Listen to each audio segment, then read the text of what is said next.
quick sound check.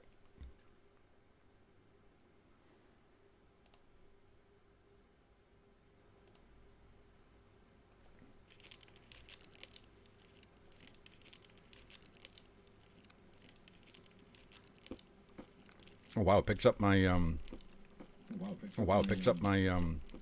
crunchy sweet. Oh wow, it picks up my and it picks up me. Okay.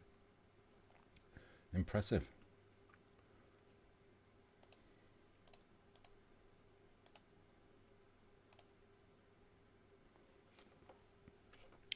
Right, let me do some advertising.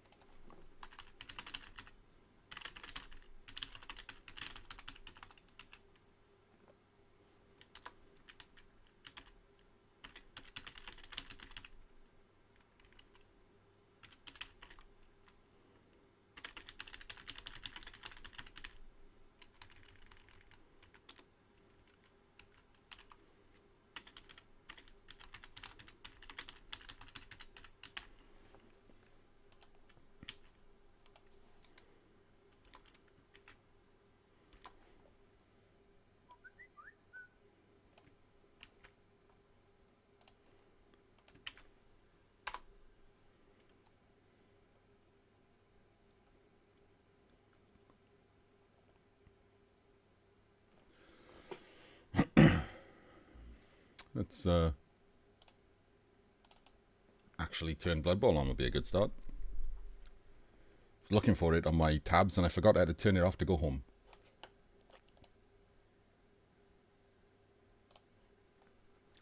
Literally turning everything back on. I just walked into the office.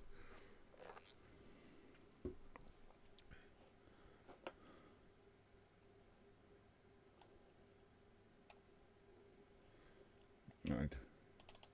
I have changed some Steam settings. Let me have a look at that. Store games. Properties. Oh, it's enable Steam synchronization. That's on. Okay, we're fine. Yeah, everything's fine.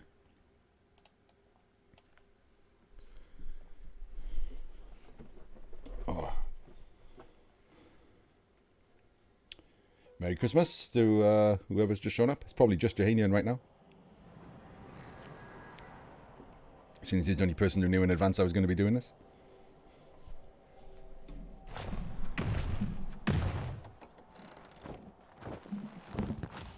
Let's find the teams. Oh no, that's wrong.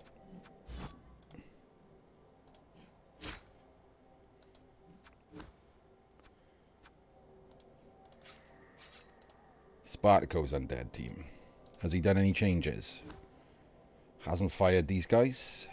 Still has... It's an interesting thing. If you've got all 16 slots filled, but some of them are injured, can you still induce a star player? It's not relevant to him because he's not going to. Just interesting. I didn't know if you could.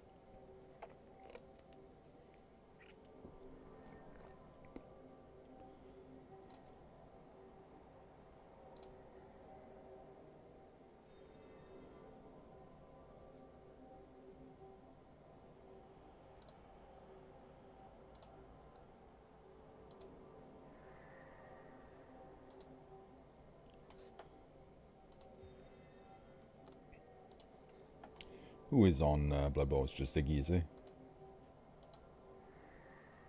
Ziggy's playing, and then some leagues. To run over on, I don't know whether he's playing on Xbox or PS4.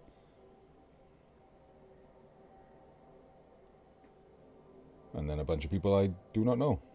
Oh, someone who just advertised, Crepusculum. Sure. That's a thing.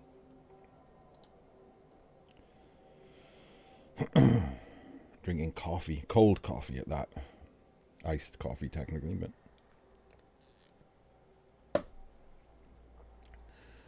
Put some pizzazz in me before the game starts. So this is Spartako's team. His rookie mummy is the weak link, obviously. Plus the fact that he's only going to have 3 ghouls, not a 4 ghoul build, and he's missing a guard zombie, which will also help. Does have 2 dirty players, so there will be a lot of fouling, which will possibly affect how much piling on Juhanian does. Possibly not. He's good enough to defend the pylon. But no sneaky offset ones, or these guys will come and stamp on his head, especially as he's armor busted, as we'll see. Decent ghoul ball carrier.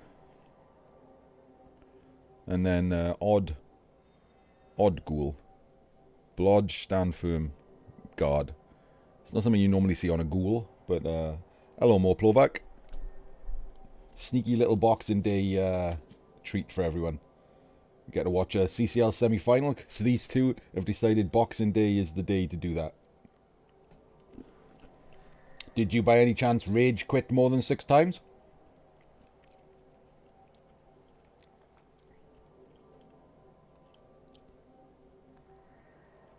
Yeah. Now, we don't call it conceded. If you get conceded out, it's rage quit.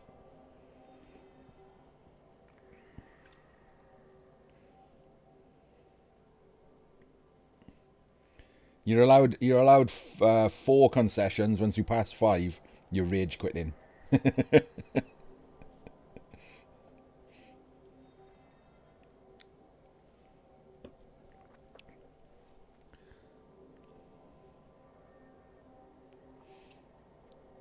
So no more lizards until the 9th then, I guess. Well, I have one person I don't have to play. We'll see. We'll see. Everyone says that. So it's a decent team, isn't it? But he's down TV, 1680. I'm assuming this late in the day they're supposed to have already started.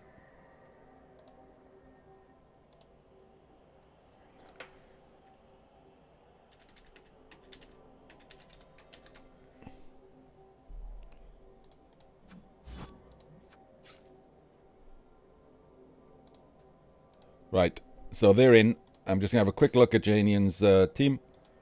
As we can see here, got his killer back, but it is armor busted down to 7. Does now have 4 claw mighty blow though. So they've dived in. So let's go and find their game.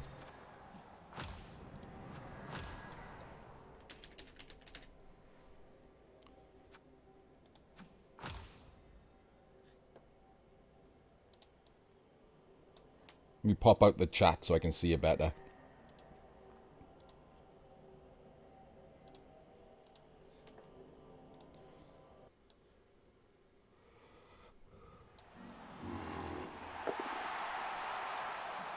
Oh, they're already on turn 1.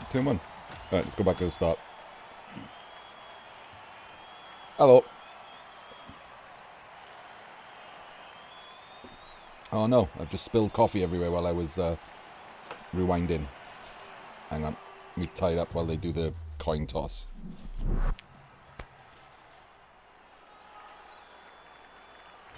So we'll have a look at what happened here then.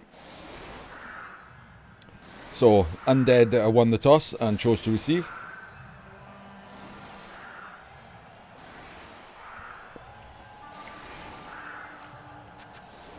Juhanian has the fame. Spartako has a bribe. No wizard. So there was no shenanigans, last minute shenanigans.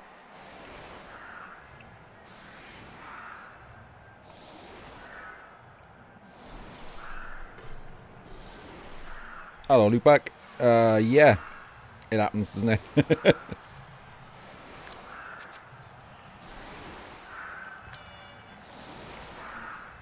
My friend Yakiste thought he had 4 concedes and had 5 and had an internet disconnection. And his playoff team, who were well qualified for the playoffs easily, got concessioned out the day before playoffs. Because he was playing from a Burger King and the internet went out.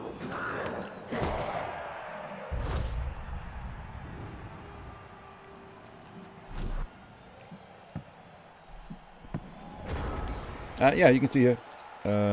Chose to receive. Look, the under. Oh, hello. There's a good start, isn't it? Just straight Kaz on the first block. Dead as well. That's what you want. The first turn will go quickly because we're turn behind. Triple Pow's mighty blow on this guy. Just a stun now.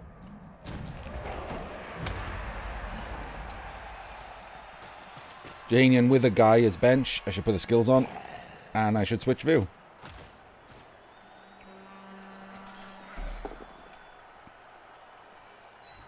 Just a push there. No more mighty blow hit. Oh, interesting. He's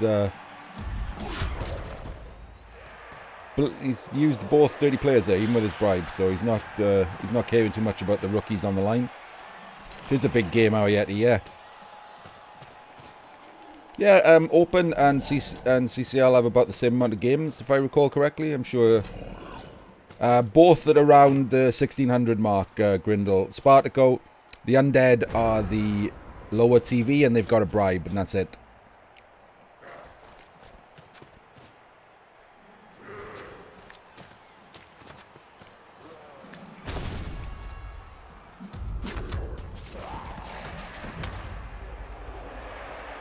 Don't think he's going to pile on now. He's just going to run away, isn't he? Oh, okay. He's going to definitely defend this guy then. Oh, guess his KO for it. I suspect people will be standing all around him.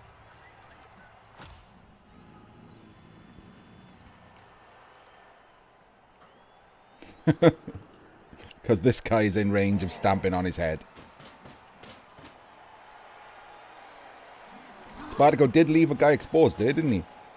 Because we did mention before the match, this guy is in trouble when he piles on. With his armor 7.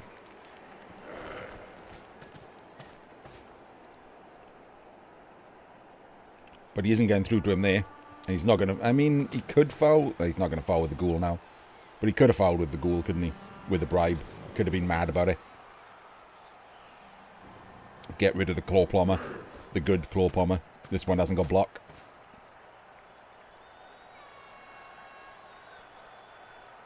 Or tackle, actually. This one's got tackle as well. Ghoul killer right here. Decent swap. Beastman with guard out. Zombie with guard out. Spartakos might come back though.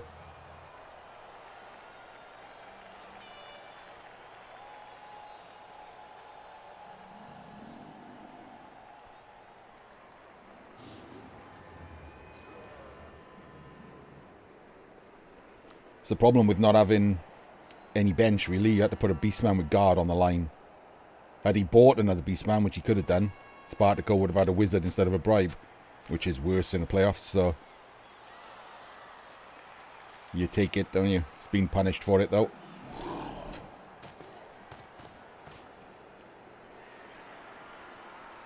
Roger.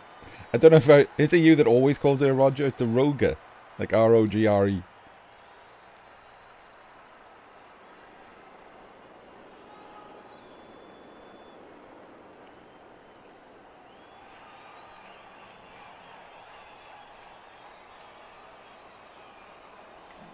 Hello, Adont. Watching your opponents, your possible opponents.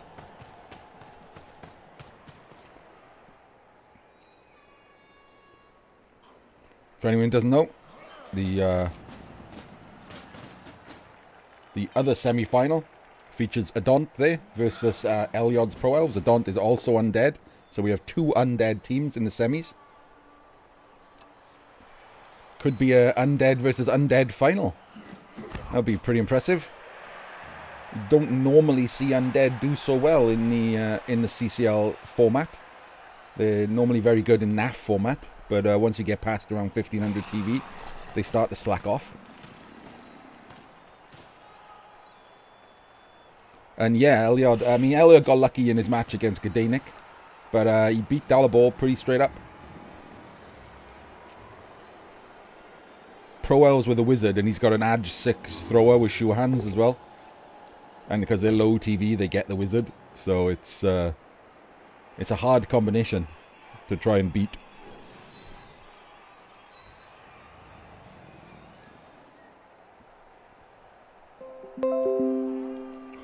Apparently my oh, just a stun. My computer trying to update and shut down in the middle of me streaming. Yeah, thanks. Thanks, Windows. I'm going to say no to that.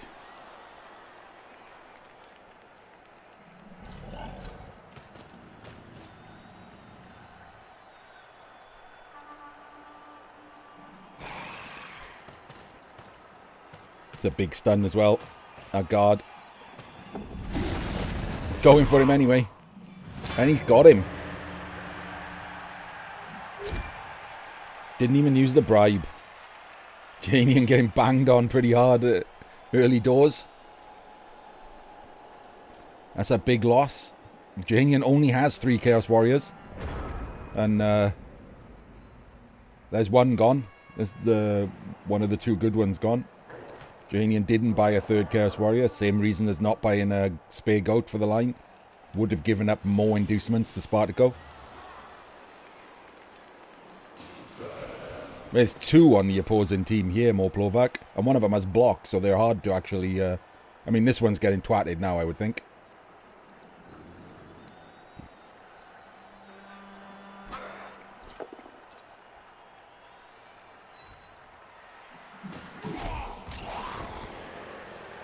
Interesting that he didn't knock him back that way. I don't know why he kept him connected to his team there. Would have knocked him back there. You don't like it, Lou? I mean, you got a lot of us, I mean, me especially, because I'm old, came from the days when Dirty Player was +2/+2.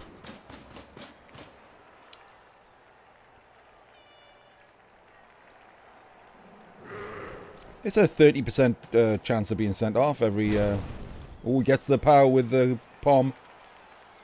Is he going to follow up? Got to, hasn't he? No. Oh, it doesn't matter. Beautiful. He's regen, but there goes a mummy. Didn't follow up. Didn't want to be stamped on. Don't blame him. Thought he was going to go all in for that then. Didn't. That is why, yeah, really. Yeah, I was setting up a hit on the mummy.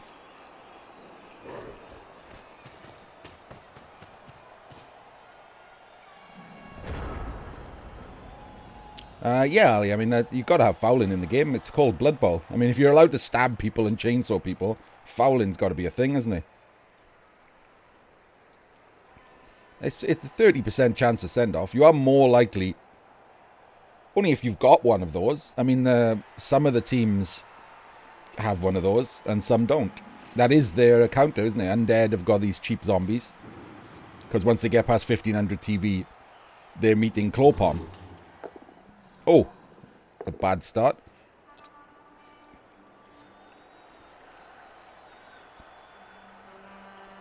So their counter is Dirty Players. Oh, man.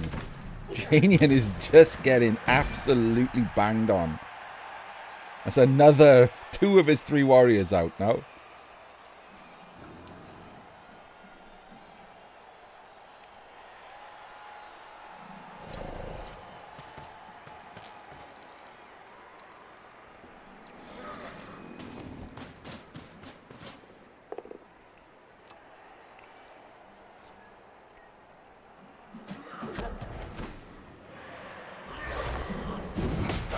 No, a guard one, Villy. First block of the game, instant death.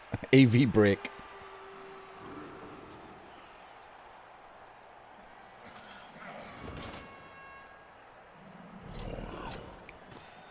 Juhanian doesn't really have a bench, so you had to put a guard one on the line. With 2 rookies. And actually, no, with 2 rookies. I think he probably should have put the wrestle one on the line. I just noticed there's a wrestle one and 2 rookies. Don't know what the guard one was doing on the line.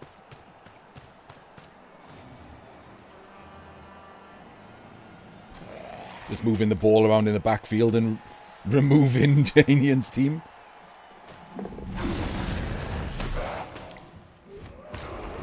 Oh, man. And he still hasn't used the bribe. That's Juhanian's Dirty Player gone.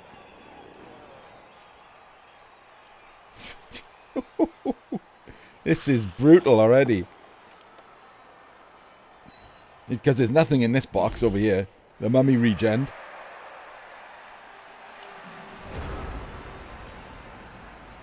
I'm not seeing the difference, Lou, between like claw palm every turn, foul every turn. I mean, you can't even get sent off for claw palm. You can just get stamped on. Your first foul could be 30% straight off for a stun, or for nothing if you snake it.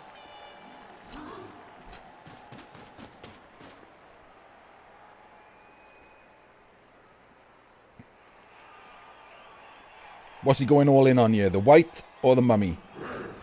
The mummy it is.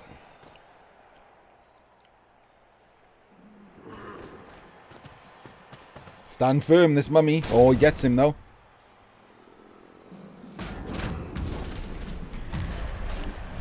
And KO'd. No mummies left on the pitch. They are removing each other now. Thing is, Spartakos have been a little more permanent.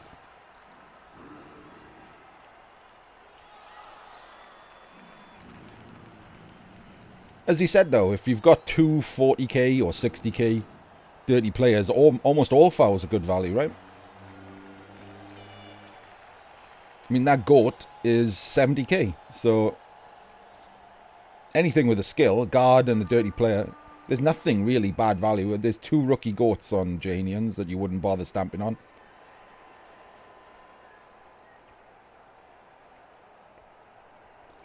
Yeah, I much prefer like the fouling game to just people with losing record chaos teams going round just claw palming everything every turn. And not even bothering with a ball carrier.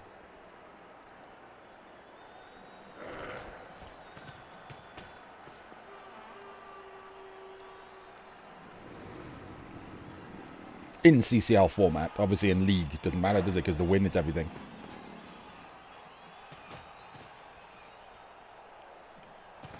In CCL, a win minus your 3 best players is not great.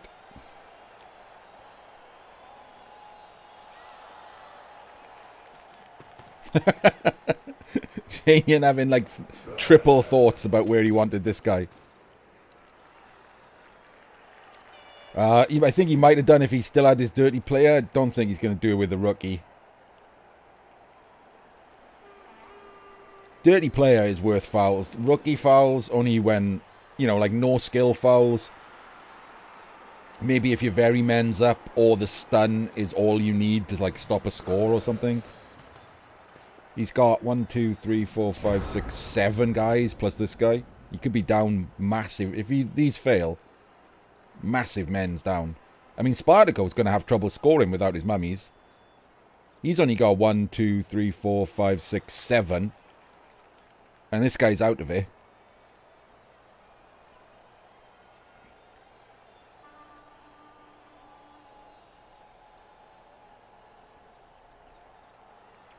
Removing both the mummies for this drive is big.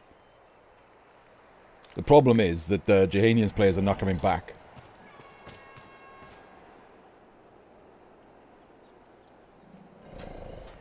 Drawing the blitz on his shittiest... Well, he couldn't get him over there, I guess. On his second shittiest beastman.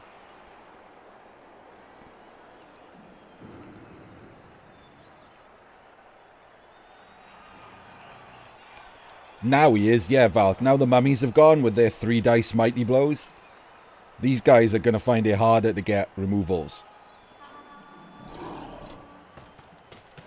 I suspect we'll keep seeing this pile on because he's of the same opinion as us that he's not going to get fouled.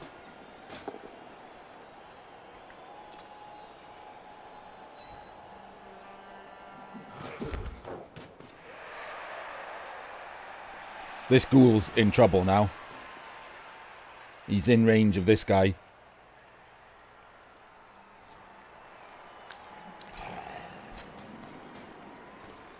And this has got to dodge away, I guess. He's not going to take a free 2 dice claw mighty blow to the face, is he? The ground doesn't have claw mighty blow.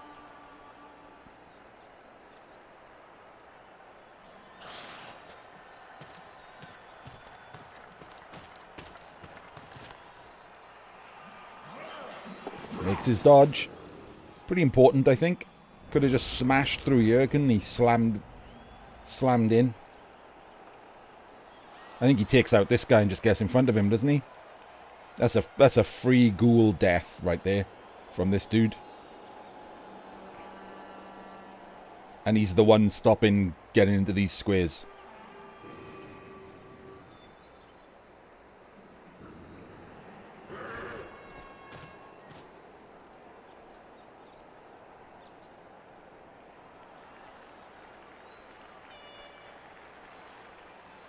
This killer's got tackle though, more blowback. And Mighty Blow Pom. Gets him. Piles on all day.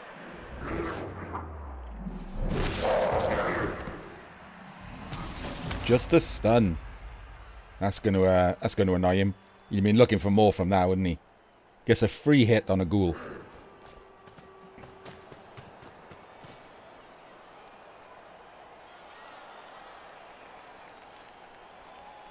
Can't afford to allow him to switch out.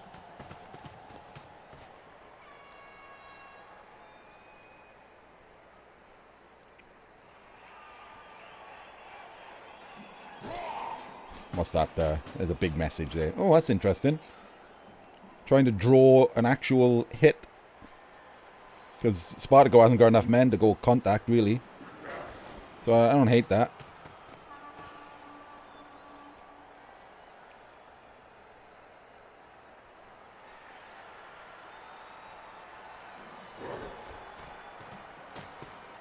It's like 6-a-side Blood Bowl, isn't it? They've ruined each other already. 3, 4, 5, 6, 7. 7 against 1, 2, 3, 4, 5. 7 against 6. Because this guy's down and this guy's down, so. It is going to be difficult for Spartako to score here with this few players. I think he needs to get back to the middle.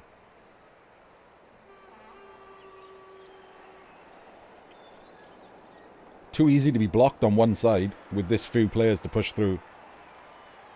And we'd probably see a last action zombie dodge as well.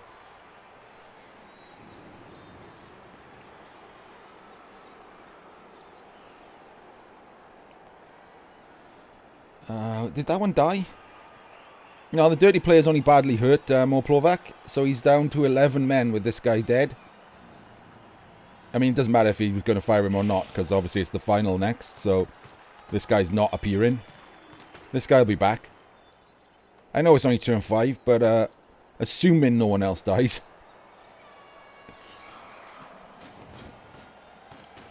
It's not that easy. I mean, it's just got Pom. You shouldn't incur this amount of damage, really. They've both had some pretty good damage rolls.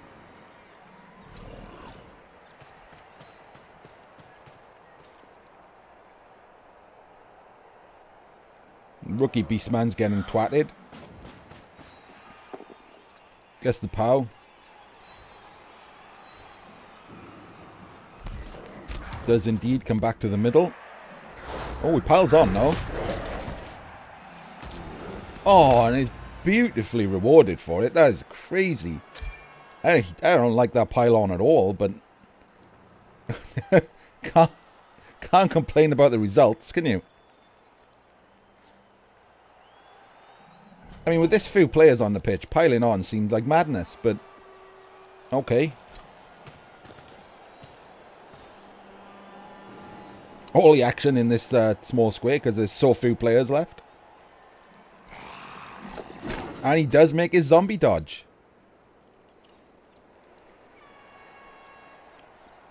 In this game, yeah. It shouldn't be this this good, Huegos.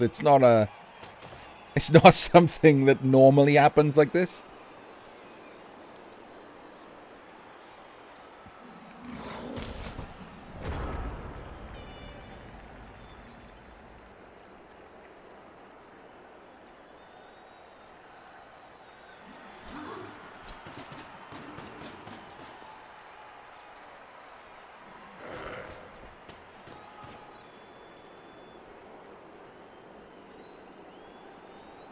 I mean, this guy has now become a problem, hasn't he? Because he didn't remove him. He can't afford to leave him there.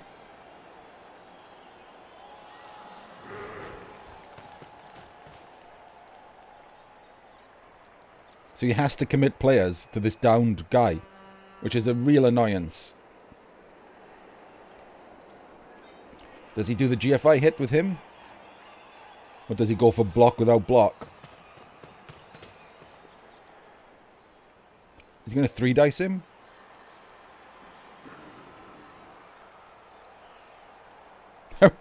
Quagos has gone mental in chat.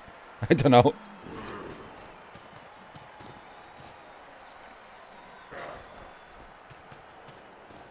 Oh, I don't like him being... I mean, he really has to be, but I don't like... I'd waited and put him there. Guess the GFI and the POW.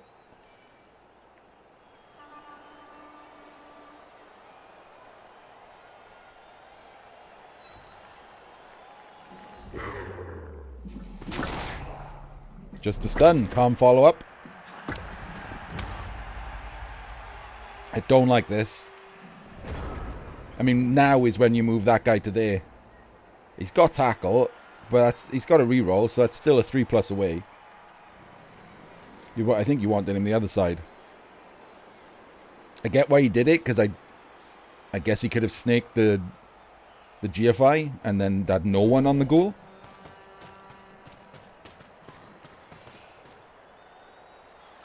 But if you're worried about that, don't do the GFI.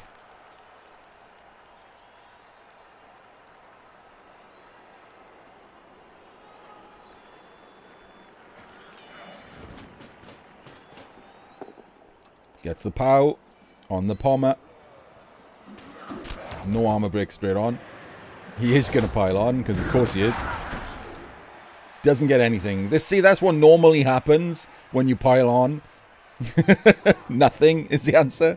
Because he's only got Mighty Blow.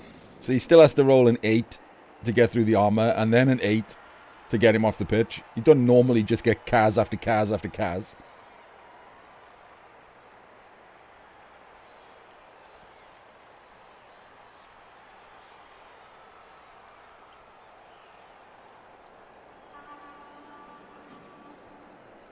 When you're down to 6 men each, piling on is most definitely optional.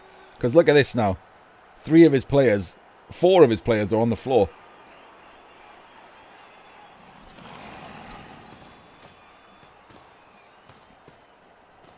Wow.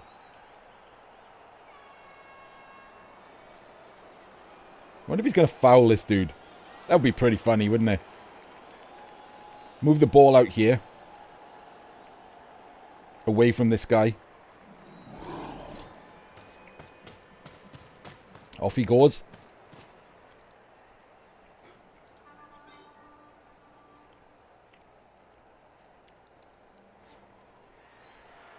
You could see Juhanian do a 1 in 9 dodge to get him, to get the ball. I mean, this guy's going to have to stop that. If he goes there, maybe he gets the GFI.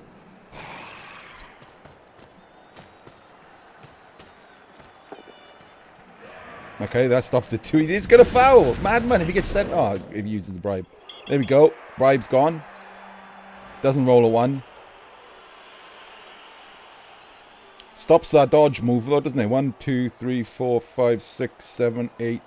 Yep.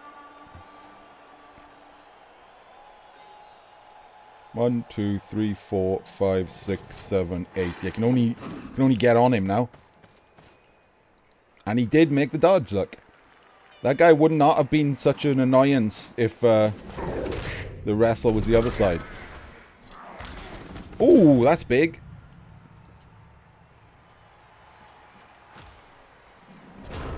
Oh look, game has decided I wanted to watch it from the other direction. Thank you.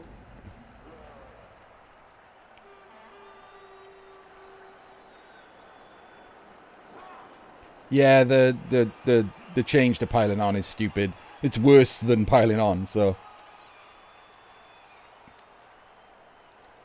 I mean, what does Juhanian do here? He's effectively blocked off. 1, 2, 3, 4, 5, 6, 7, 8. 1 in 36 from scoring.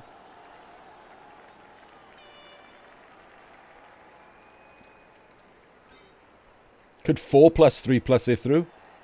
He's got 3 rerolls. I wouldn't hate the attempt. Thing is, if he falls, he's right next to a dirty player.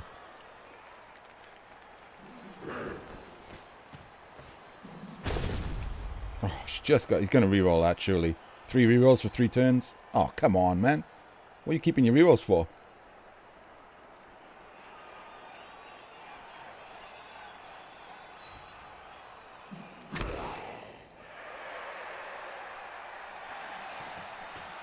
Who's dodging through then?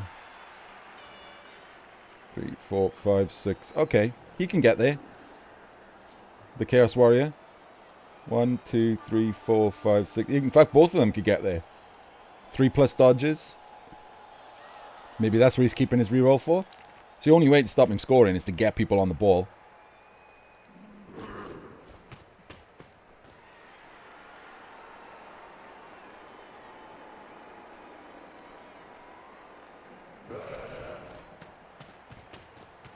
Or maybe he's going to 2-turn him back, but the mummies are coming back. Or at least one of them is. Here we go. There's the failed 3+. Almost like Juhanian knew he'd instantly fail that. Makes both rerolls. Both GFIs, sorry.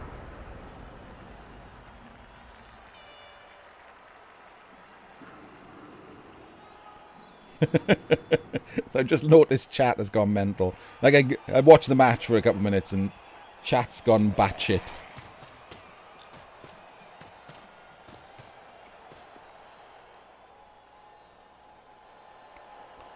My change to piling on, if anyone gives a shit, was I would definitely have just made piling on be unmodified. I don't like that piling on allows you to use Claw and Mighty Blow. Because you're not, obviously. You can't pile on with a Claw and Mightily. Especially in Blood Bowl where you see the animations. They're just jumping on them. Just make pile on another go at it. But you can't use your Claw Mighty Blow. That would have negated it significantly, but still made it a skill reasonably worth taking.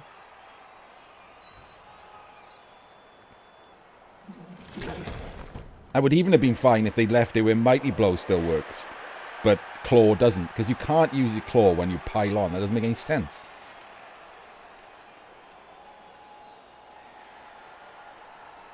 Like, maybe nerfed it in stages.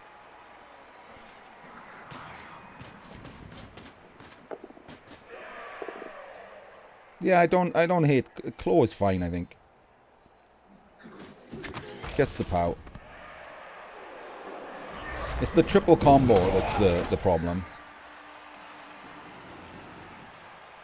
Individual skills are fine. It's the triple combo that is just the most powerful thing in the game.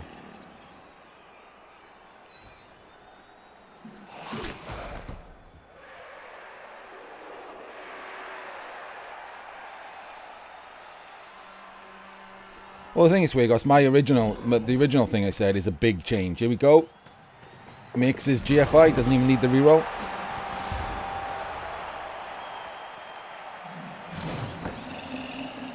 It's a big change. I mean, but they made a bigger change, so I guess they were fine with making a big change. But I would have staged it. Tried it out first with just not having Claw stack with piling on. And left Mighty Blow to stack with piling on. Because that means Pom is fine for all the other teams who don't have access to Claw. See, now we went for like a year. Like, every year there should be like a board meeting or something of the people in charge to review rules and team changes. Make some changes to teams. I don't like it that it happens like every 6 years or something. And that, so I would have gradiated it. Like, made that one change first. Made Claw and piling on not work. Left Pom for now. And see how it goes. Like, have a year of just that. See how it went.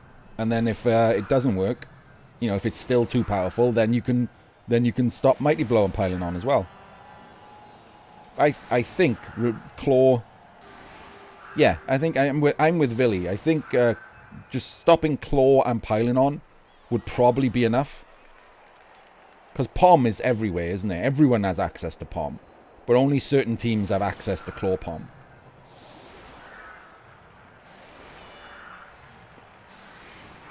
No, that's too confusing, Burner.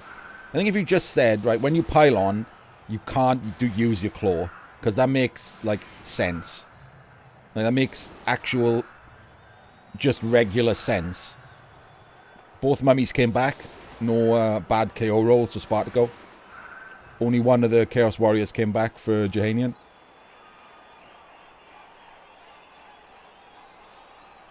Yeah, Villy. Yeah, they already have rules in place for skills that can't be taken together. So you don't even have to have them not be allowed to take claw and piling on. You could have them be allowed to have both skills. It's just claw doesn't work on the pylon. Either way is fine.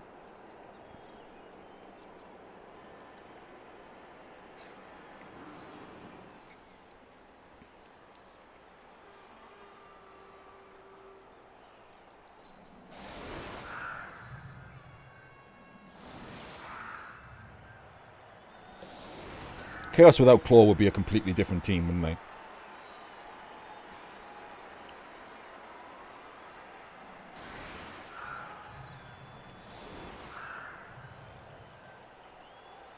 It just wouldn't work that way, Chug. It would. You just wouldn't get it. For me, like I said, pylon is another gore. I don't like. It's still, even now, even with claw palm, I don't like that if you break armor, you don't have to roll armor again on the pylon. I think that's stupid. I don't think it should ever have been that way. That doesn't make any sense. It's not like you can pile on the claw hole you made, which is the whole point. Piling on should definitely be another armor roll.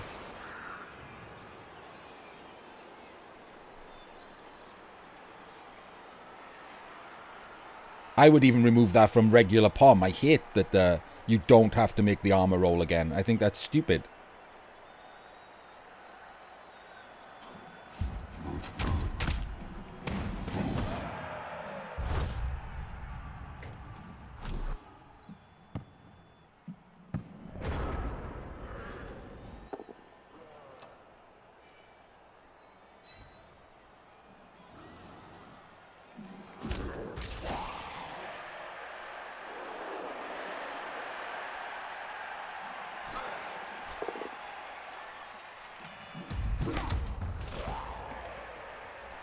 Juhanian getting nothing again.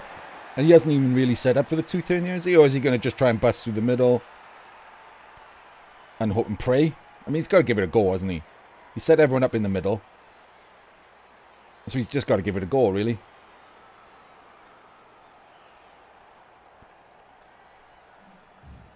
But the problem is he's going to fill this square. I guess he can fill this square. And then hope he knocks him down and go through there.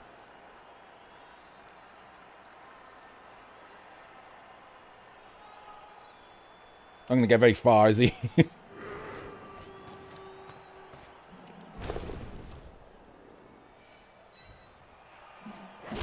And again, Claw Mighty Blow doing nothing. Regular Palm and Dirty Player have massively out-removed Claw Palm in this game. It's why a lot of people don't have problems with Claw Palm at all, because its removals are probably the most random part of the game. You can play whole games with mass Claw Palm that you just do nothing.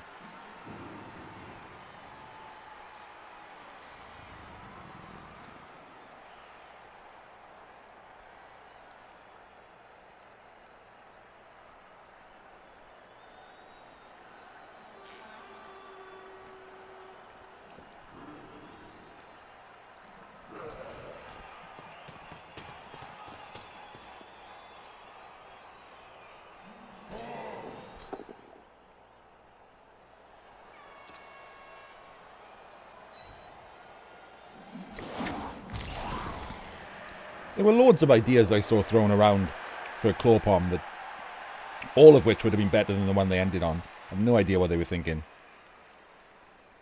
I saw the Claw just took one off armor, so therefore it could easily stack with Mighty Blow. Which meant that obviously it made armor 9 armor 8, and then Mighty Blow had to roll an 8. Rather than the average of 7. That would have been fine. Could have tried a lot of things. The one they've picked is just stupid. It literally just removes piling on from the game without removing piling on from the game. So that was dumb.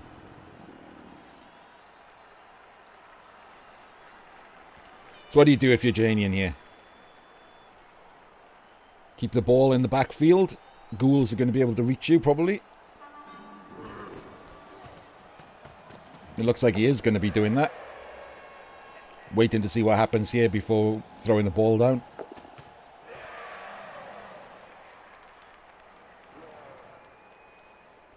Yeah, and Weeping Daggers had the worst reasoning imaginable. Because because the daggers are on the miniatures. So you make the miniatures. Remove the daggers then, you idiots.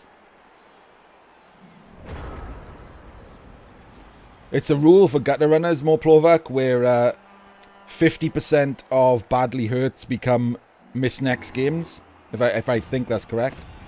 Something like that anyway.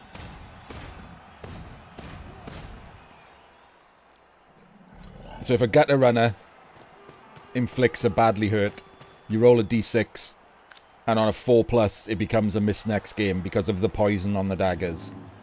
But firstly, gutter runners shouldn't be stabbing people with their daggers, because otherwise they'd have stab. Secondly, it doesn't even affect the game that you're in. It just pisses your opponent off for the next game. And thirdly, stop making rules based on what the miniatures look like when you make the miniatures. It's it's not as bad as the piling on rule, but it's more stupid. Like, the reasoning is more stupid by a country mile.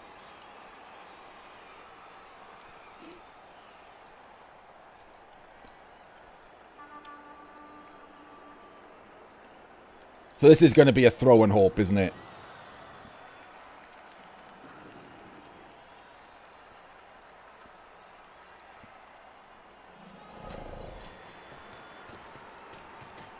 What the thing is, does Spartako walk people in to make a handoff impossible? Because that makes it easier for Juhanian if he doesn't mark these guys.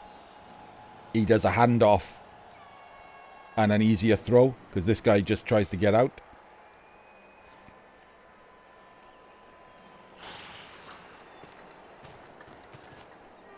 Yeah, well, not even remove wizards from inducements. Change wizards to be stupid was the actual... Wizards are still in there, aren't they? They're that weird, like, 80k inducement where they've got an inaccurate fireball. What the hell?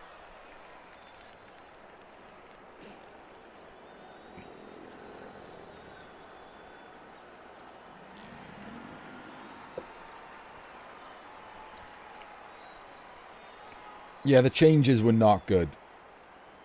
And that's the problem, because I want to go and play tabletop. I'm in a unique position to be able to play tabletop in a lot of fun, because I make miniatures for a living. Oh, he's got the power on the killer. This is the problem with the thing. He's let his killer be palmed. Oh, baby. I mean, that's got to be an apple, right? It's a badly hurt, so it's an instant apple. And again, Spartako doesn't even need to pile on. His standard mighty blow is just murdering the fuck out of Juhanian's team.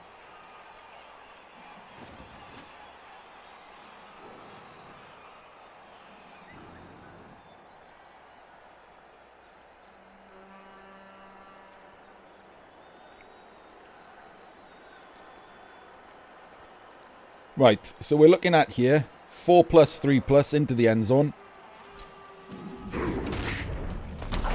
I do, Yeti. Yeah, I ran a miniature company. Oh! Hang on. Nope, it's still there. He is dead. He is dead, that dude. The worst player on Spartako's team is dead. I'm sure that'll make Juhanian feel a lot better. Everything, Yeti. Everything.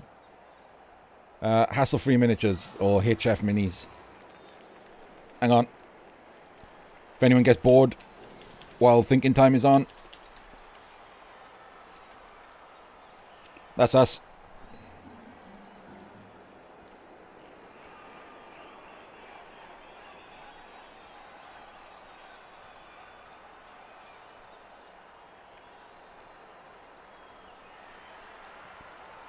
I mean, there's nothing else here, is it? It's 4+, 3+ into the end zone. Hand off to this guy. 1, 2, 3. If you haven't used the reroll, if you're lucky enough, you could possibly do the 1 in 9 dodge, make the throw better. Probably not. 1, 2, 3, 4, 5, 6, 7, 8. 4 plus 3 plus. So it's a lot of 4s and 3s involved here. See if he gets lucky.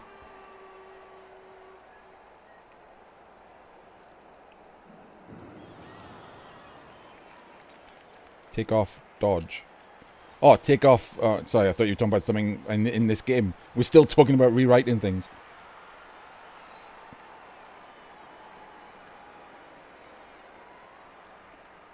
I wouldn't nerf anything. It's a bad. Oh, hello. Oh, that's not a terrible idea. Oh, he's absolutely wrecked there. But he would. I mean, that was a 1 in 9, so he would have failed the dodge.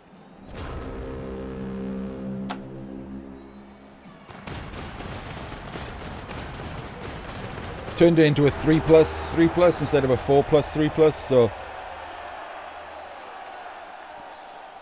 no, I fully am on board with the idea that nerfing, unless something's stupid, like unless like the entire community basically agree that something's a problem, like claw palm gets so many complaints. Nerfing is the last ditch solution. Buffing other teams is better than nerfing.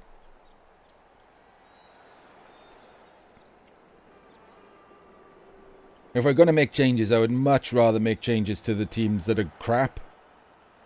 I hate the teams are crap on purpose. Yeah, I'd be fine with removing Loner on the Goblin Trolls. Make them synonymous with the Halflings. I'd give Halflings an extra positional, at least one.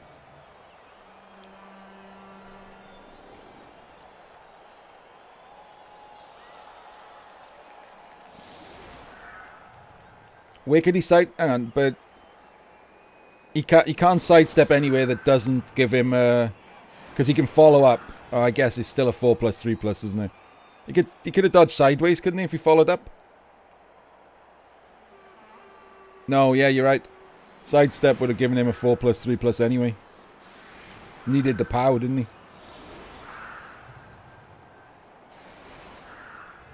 Yeah, Leo, I think you're right. I think it was just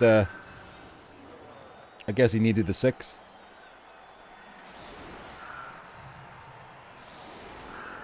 He would have failed it with those dice, wouldn't he? Whatever.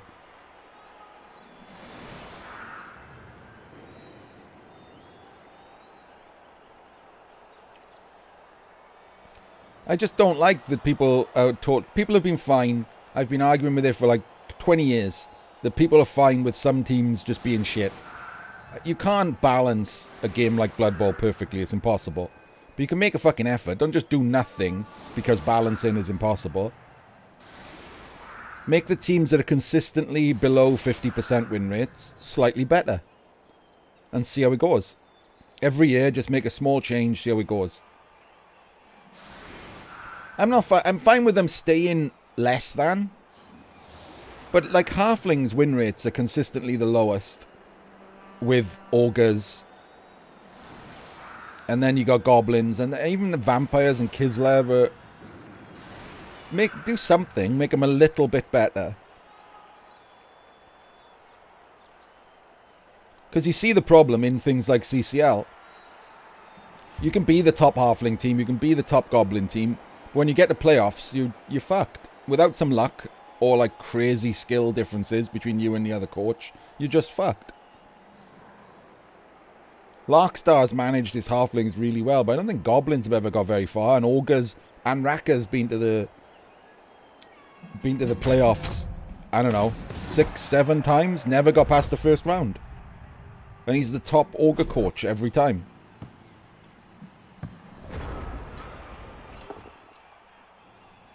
It's a good kick, isn't it? Here we go, Gornak, yeah. And he doesn't... I mean, he's been close. He's been a bit unlucky. But he's never got past the first round.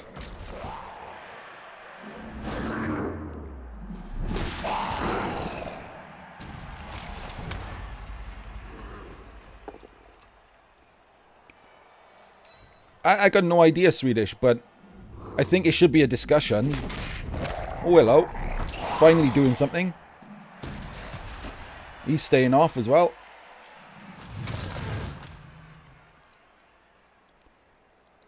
This is going a little bit better.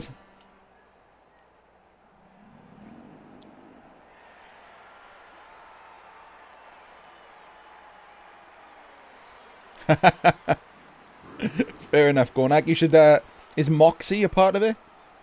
Moxie loves his ogres as well.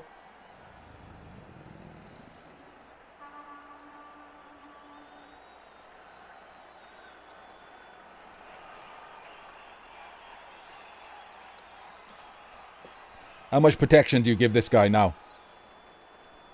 Do you slam your two warriors in there next to each other?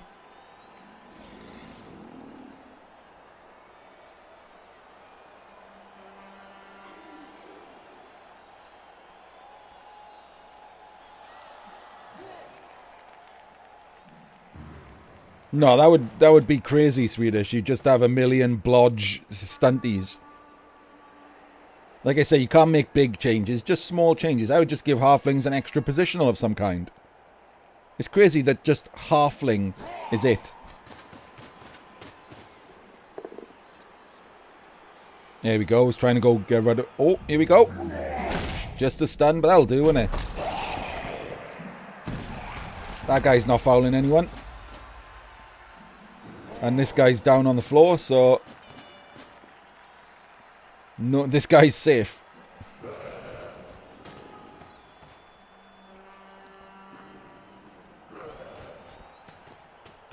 I like the Norse thrower, Swedish. You're gonna hate me doing these things. I think the Norse thrower is fine. He's just a lino with 20k for pass. I mean, that's what's wrong with that? You get a clutch pass play for 20k.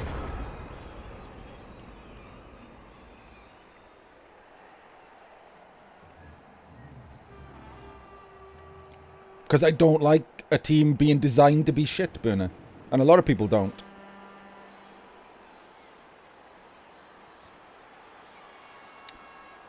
Yeah, the problem with changing Dark Elves is to make runners who have a good role in like a tabletop NAF style tournament. Or especially changing Assassins to not be crap. Is the Dark Elves are already very, very good. So yeah, you'd have to nerf them in some way to offset the buff to Assassins.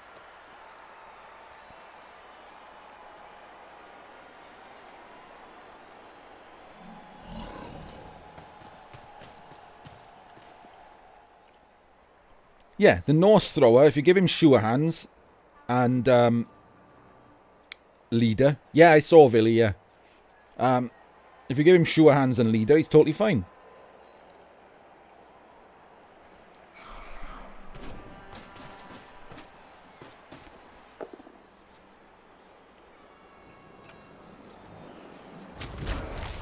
Yeah, exactly, Lou, yeah.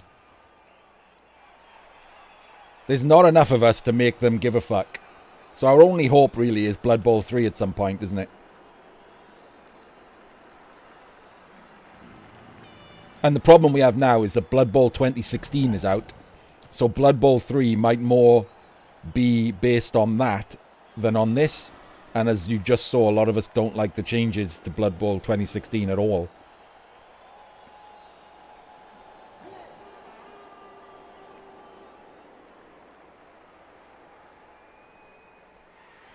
Let's check back in, yeah. Right, so finally, Juhanian's done some damage. This white stayed off through both KO rolls. That's pretty nice. All of Juhanian's came back. He has got these three fucked, though. So what are we on right here? 1, 2, 3... Oh, hello, another zombie dodge fail. Not going to re-roll that. 1, 2, 3, 4, 5, 6, 7, 8, 9, 10... Alright. 2, 4, 6, 8, 10. Yeah, okay. So you removed one of those on the on turn 8. Versus 2, 4, 6, 8, 9. 10v9.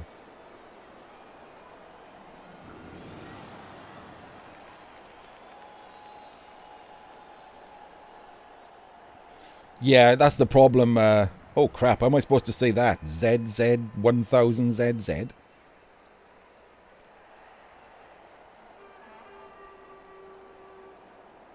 The BB 2016 weird changes, piling on, MVPs, Weeping Daggers, all the ones that Villy is listing, plus the Wizard, plus some more, are things that people don't like.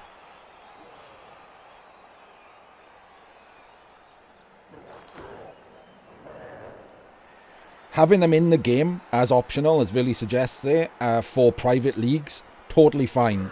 Having them as part of the game that you can't turn off for things like CCL would ruin it for me. I hate it, Ali. It completely unbalances some teams that were balanced with the MVP thing in mind. You just always get MVPs on Sauruses or Chaos Warriors or Nurgle Warriors. I mean, that's crazy unbalancing.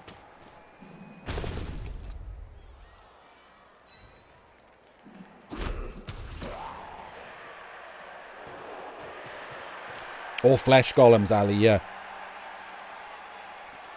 No, it really is. The MVP changes. Yeah, exactly, Rex. You've got to... The MVP are completely different because the league play in BB 2016 is completely different. You couldn't introduce the MVP rule to something like Champs Ladder. It would massively unbalance... It would massively unbalance some teams.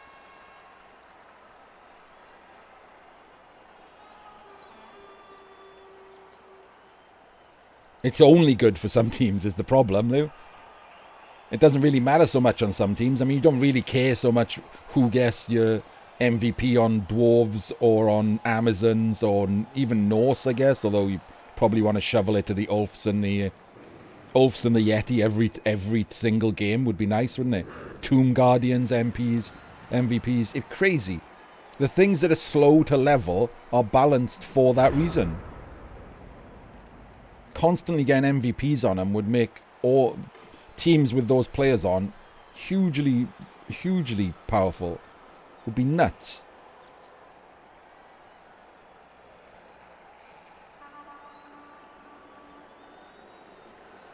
They should definitely ban MVPs on mercs and star players.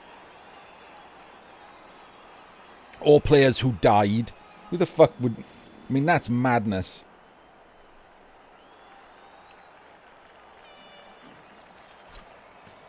I would prefer the other way around. If you could pick 3 players who couldn't get the MVP, that would be better. Because you could just immediately deny the guy who had an armor bust the MVP or whatever. But even that is iffy, isn't it? Because you would just, on a Lizardman team, if you took no damage, you'd just pick 3 skinks who couldn't get the MVP every turn. Massively upping the chance that it goes to the Saurus anyway. So I would just say you can't go to... It can't go to mercs or star players. Because a wasted MVP is a big problem. But being able to funnel your MVP to your best players is a bigger problem.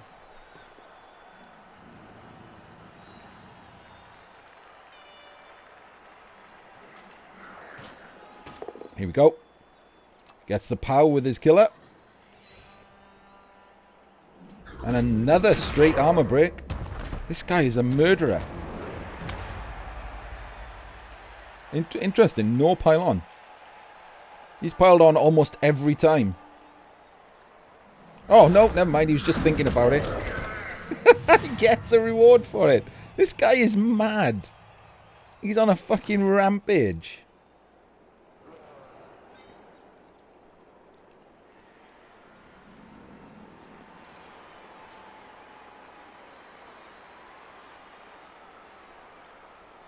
For anyone saying, look, that Pom and Claw Pom are completely unbalanced, this game alone, Claw Pom's done barely anything, and regular Pom has just been murdering shit out of Juhanian's team.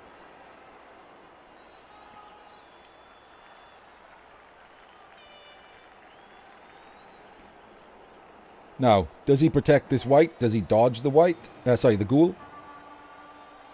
Because he is on Rackle.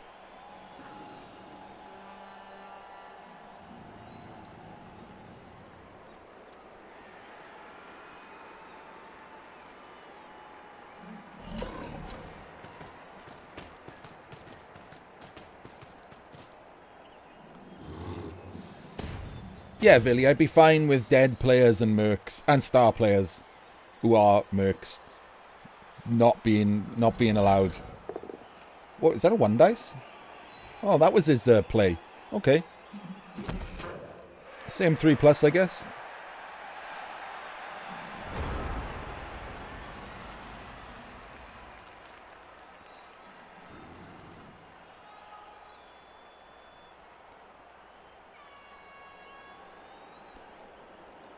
Left this guy swinging in the window.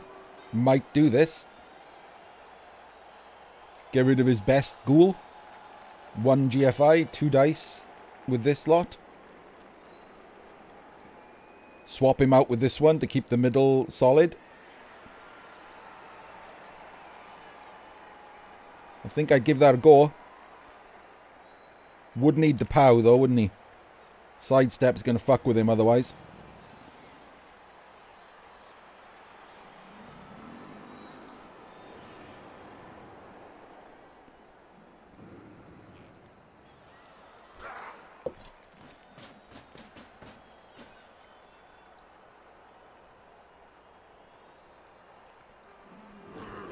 Oh, he's not. He's going for the guard. Just gets a push. So maybe it was best that he didn't go there.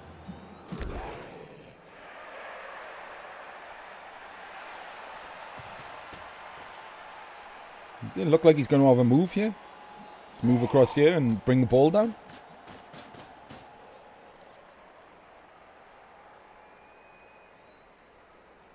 This is a pretty bold move, isn't it?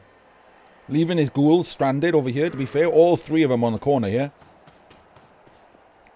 Might see an opportunity.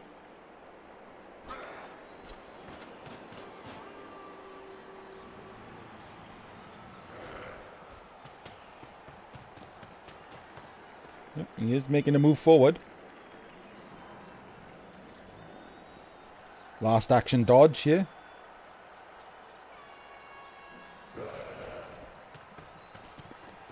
I think my blitz suggestion, Swedish, was only players in your wide zones. Only players you set up in the wide zone could move on a blitz. Which means if you get a blitz and you've set up in rule of 5, nobody can move.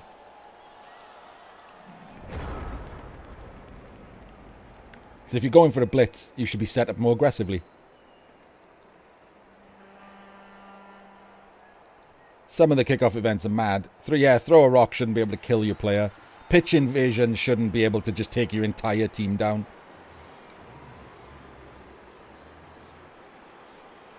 Well, perfect defense would be the opposite, wouldn't it? Where it goes only players not in the wide zone.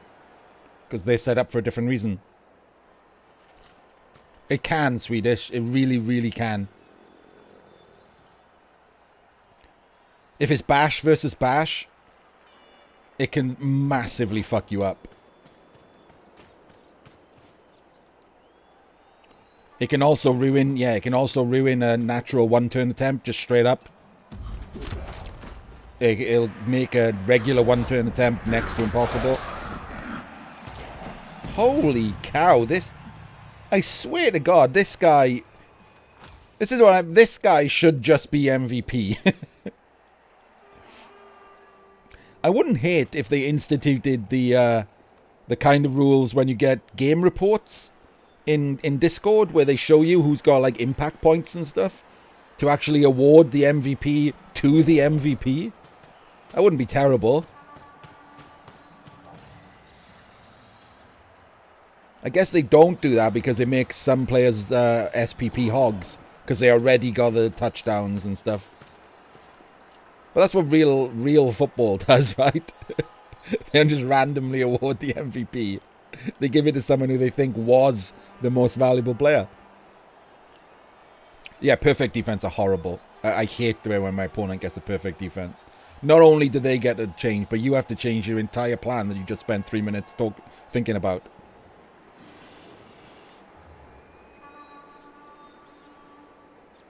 And if you're overstrengthed, like if you're a strength 3 bash team and you're against a strength 4 bash team, they normally don't put all their strength 4 on the line because they know you can get a hit.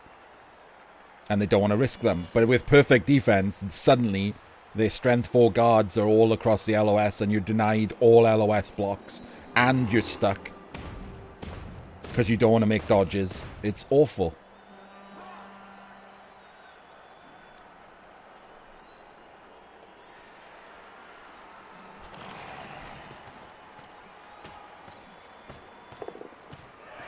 Oh, casual little GFI there.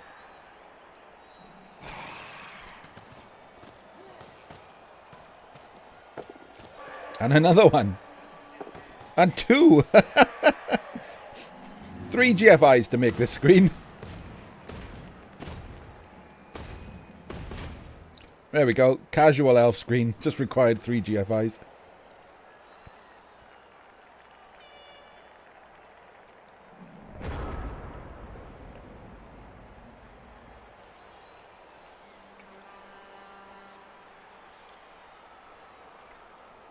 That might work, Swedish. Yeah, knockdown, removing your, removing some movement would be all right. Or just, or making a maximum amount of players, like D3 players or something.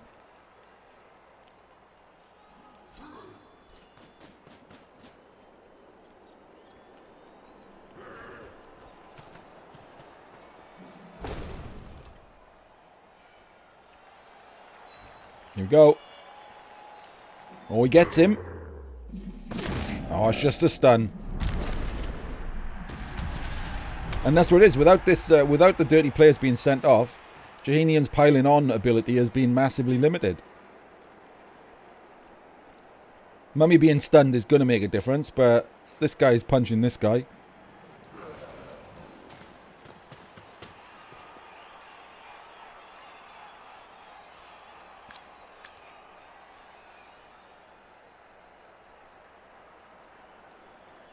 Do you run him there to make this? No, you don't, apparently.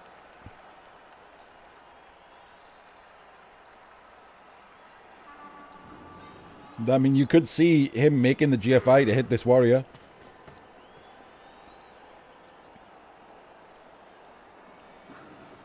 This guy's been on an absolute rampage this game.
Nope, he's not going for him. Oh, he might be going for him, but just with a punch. Where's the blitz then?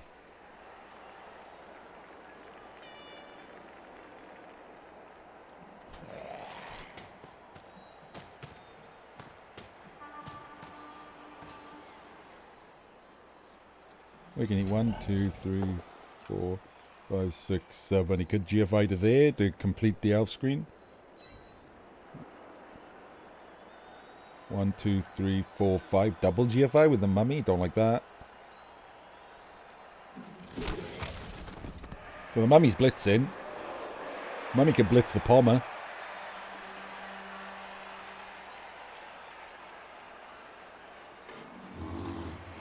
There we go. Just gets a push. Not what he was looking for. But he does get the mummy in the action.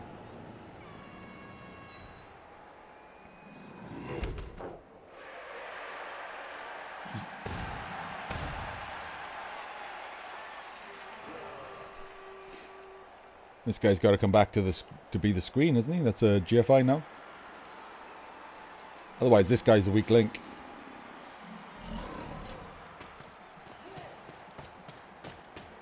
Ah, another GFI. Hasn't been punished for any of these. There's 4 GFIs to make screens.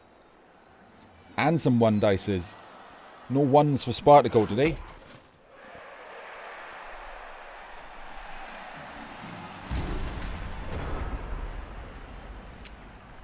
So he's still got 4 turns left. Does he make an attempt at a ghoul? Or does he just get rid of this mummy that's in the middle? He only needs 1 more assist. He could easily 2 dice the mummy with claw palm.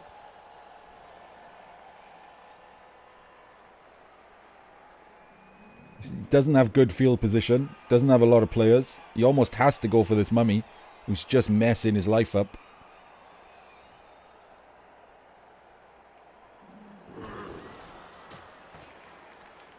Yeah, I think that's a popular suggestion, Swedish. It's making Sneaky Git useful. Basically, it puts you in the KO box.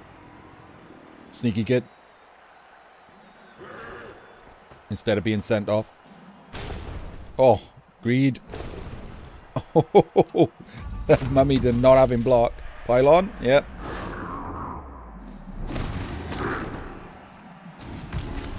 He's got him, but that doesn't look like it's going to stick.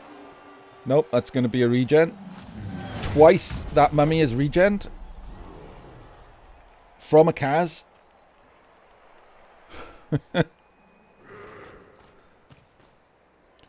Oh, that would be a glorious touch, wouldn't it, Valk? I don't like that they don't have very long legs do anything to players.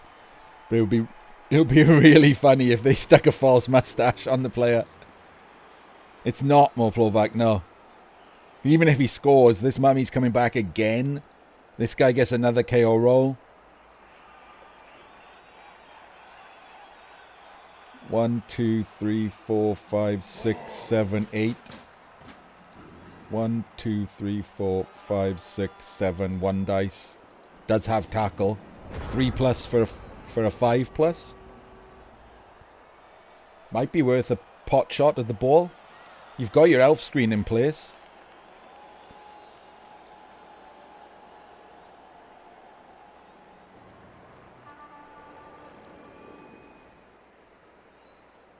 One, 2, 3, 4, 5, 6, 7, 8. Yeah, 3+, 2+, 2+ for a random pot shot at the ball. Oh, he's just going to take this guy out.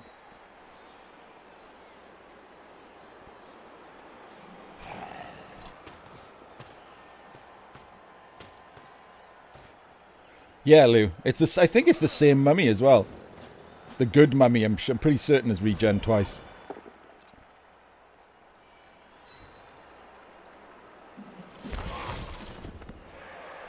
Hello, Jimmy.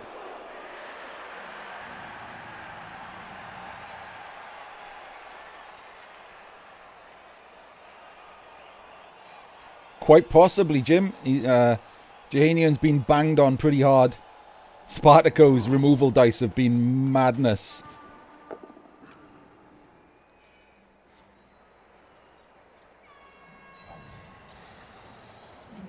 He set the tone with the first block Kaz on a guard goat. Just first block straight Kaz.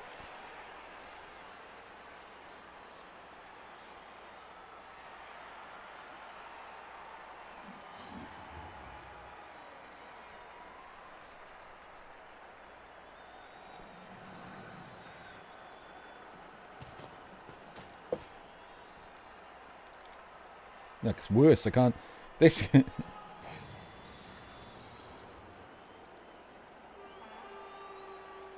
Because there's nothing you can do when you get outbashed. Is that what the rest of that's going to be, Jim?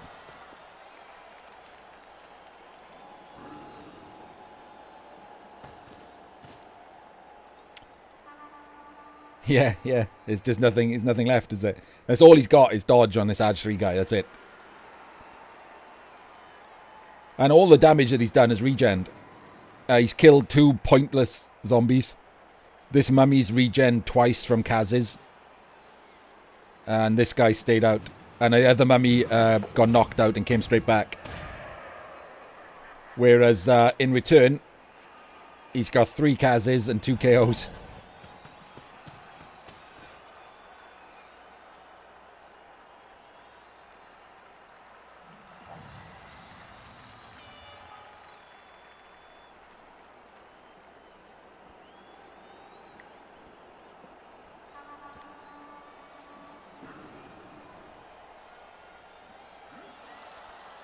Yeah, but if regen works and you don't have it, so all of his Kazes stick, it's horrible. I mean, that's what's happened in this game. The mummies keep coming back. Juhanian's removed them and they just keep coming back. Even the KO came straight back. The Kazes have regened and are back for the next drive. And Juhanian's going to have enough trouble scoring to just take it to overtime. Beautiful.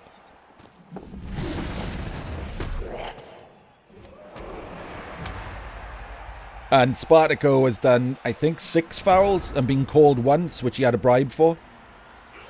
And they've been doing serious work. Basically, everything Spartako has tried has worked fine. He made 4 GFIs to make an elf screen, didn't even need a reroll.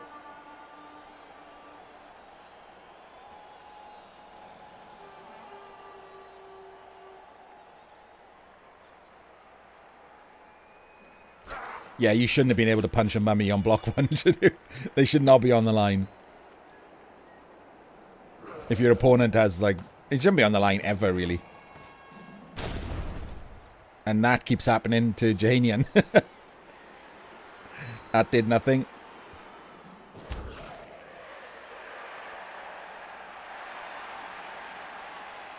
One, 2, 3, 4, 5, 6, 7. Not going to be able to get away from the ghouls.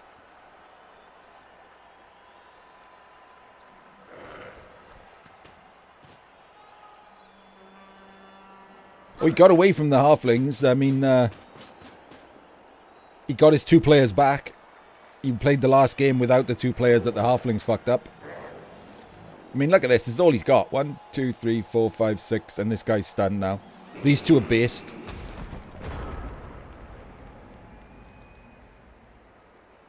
This is a pretty clutch turn.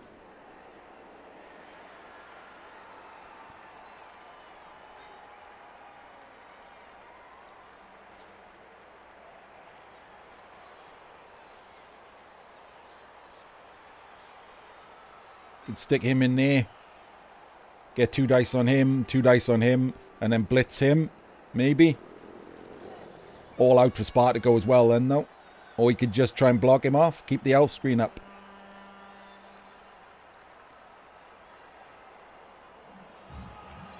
He doesn't have to score. He doesn't have to turn him over. Doesn't have to sack the ball. He just has to stop Juhanian from getting to the end zone.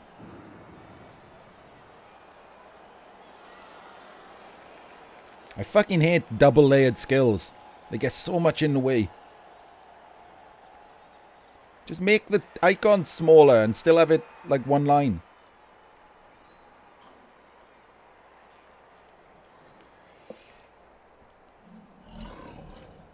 Oh, straight blitz. Gets the pout, which Juhanian is missing, obviously.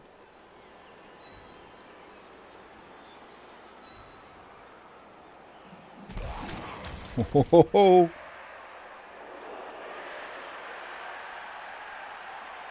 Yeah, how many skills do you get, like, on this view?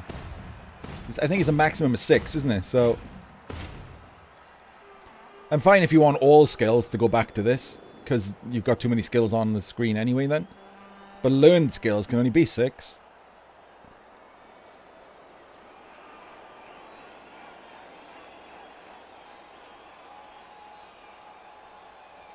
If he blocks him down, there's a zombie on the ball. Messing with Juhanian's day.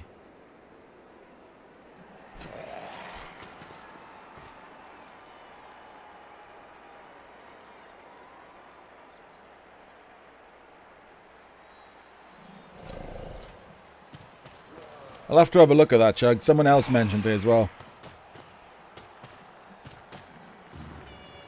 Okay, this isn't bad. Oh, he's just got a push, but oh, hang on. Okay. Gonna have to GFI to get on the ball now.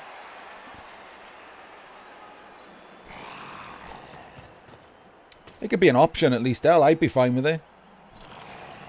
You can normally tell what they are. You can toggle it off if you don't like it. There should be a lot more options, shouldn't there? I also would like the option to turn off some skills completely. Like, I don't need to see thick skull. Ever.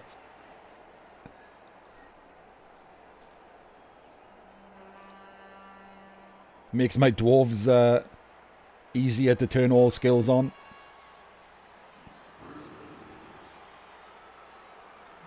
It should just be a page of the skills that you can not show on, like, the 4th press of CTRL.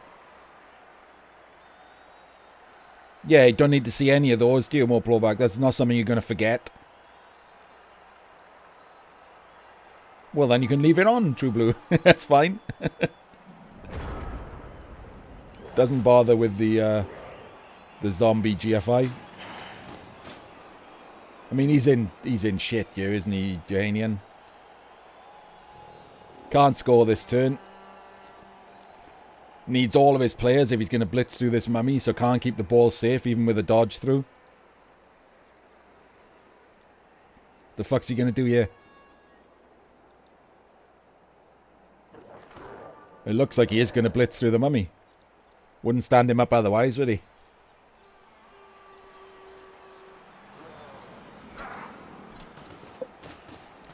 Alright, here we go. Gets the pout. Will follow up. That is another regen mummy. Yep, there we go. 3 Kazes on mummies, all 3 regened. And the KO that he got on a mummy came straight back.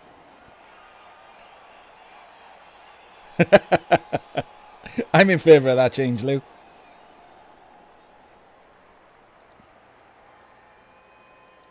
I mean, what's he gonna do here? Where's 1, 2, 3, 4, 5, 6, 7. So the ball has to be on this line, right? Minimum. So this guy's gonna have to get punched.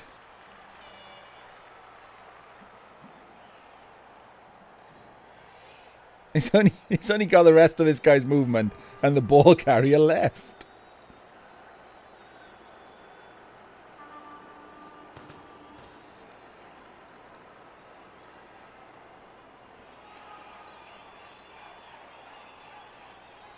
Where's he going with the ball? Oh no, he's got this. I didn't see this guy. So this guy can take up these 2 then. There we go. And then the ball carrier in there.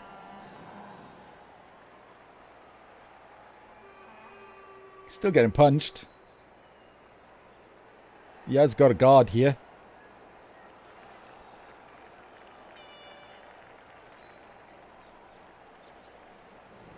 That looks like the only safe spot for the ball carrier. Oh, I don't know if I like that. It means he's relying entirely on this guy. Not getting powed. Hang on, that's already a guard. What the? 1, 2, 3, 4, 5, 6, 7. He was fine there. This guy's already a guard, so there's guard on the ball right now. Counteracting this guy. But it's a guaranteed 2 dice, True Blue. If he was in there, it's not guaranteed that he gets 2 dice. This is just like a guaranteed 2 dice. Barring quad skulls or something.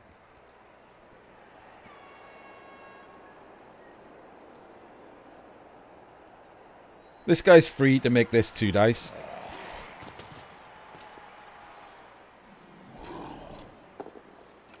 That's all he needed was the push. So this guy's making the blitz. So this guy can come in to make this 2 dice. I guess without block. So that's the risk. But he's got rerolls. He only needs a push. And then 1, 2, 3, 4, 5, 2 dice on the ball with the guard's assist. 4 dice on the ball if he hasn't used the reroll on this. I mean, that's the play. There's not a lot to think about. And then this guy's also free. Oh, okay. That's a bit weird. I'd have hit with him. Going for it with wrestle instead. Doesn't have to make that block, I guess. Takes the push. Yeah, but this guy had tackle, so it's just as good as wrestle. This guy's not rackle, he's just wrestle, so... He's put him where I would have put him anyway. Guess the power on this guy. And this can push him back another square.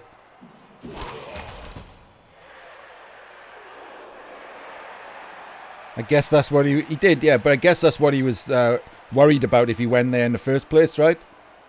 If he'd gone there in the first place, then he could have done this move anyway. Pushed him to there. And then just hit this guy into him. It's pretty good, isn't it?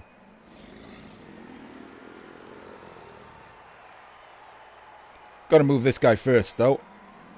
Just in case this is a 1 in 81.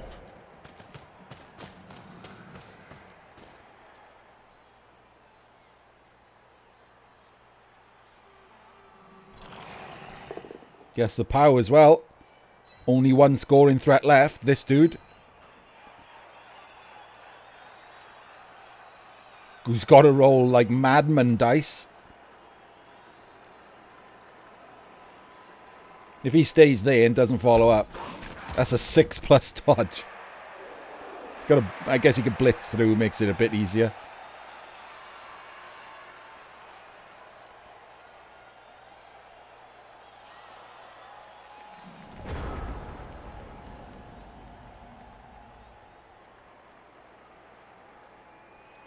So the ball is...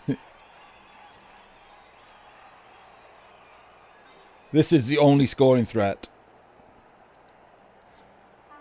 So you've got to give the ball to him. Someone's got to blitz one of these guys. And he's got to get through the gap. It is really going to be hard, isn't it?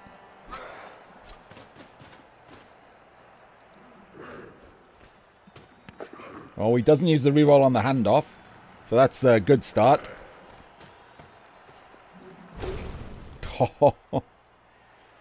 Just has to take the push. 5+ dodge. Fails it. Reroll. Makes... Oh! Oh! He made it! He rolled a 6 in the middle there.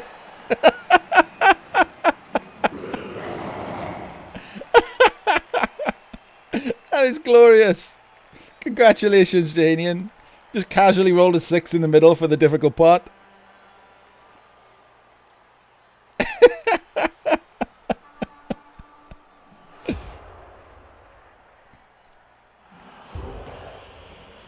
When he gets one of his KOs back. Right, will this guy come back for... Oh, he does.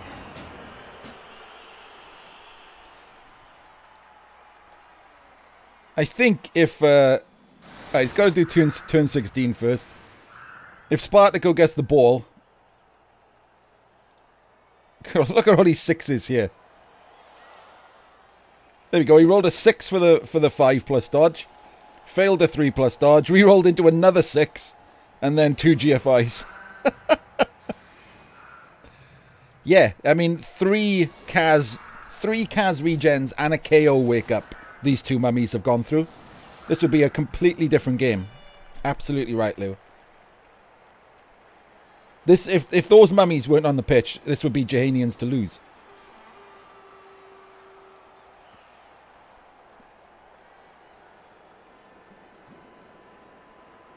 Oops.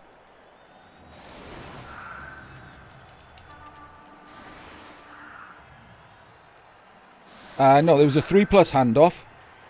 Then there was a 2 dice needing a push. So 4. How do you do the needing a push thing? The 4 successes. Someone sample that for me. So I can't remember how to do the dice thing. Is it just 2D with 4? What's the... It's not 2+ Smoplovak, that's not right. No, it was a 2 dice block with 4 successes. You don't make that a 2+.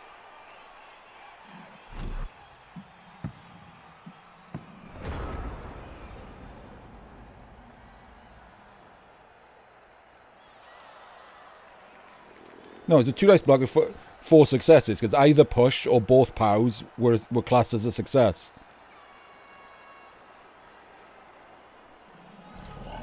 He hasn't added in the block, though, Velahopia. That'll drop it from 24.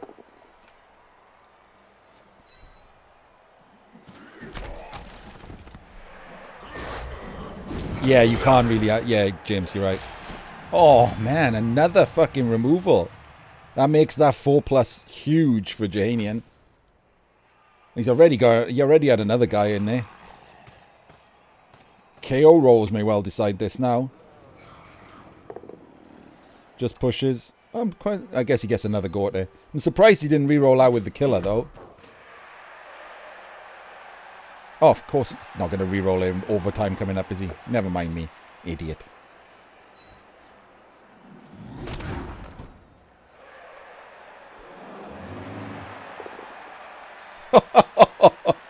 Oh, whoa. You had to re-roll that because he's hitting claw palm. That's pretty hilarious. Oh man, he had to burn a re-roll going into overtime because he won in 27. That's great.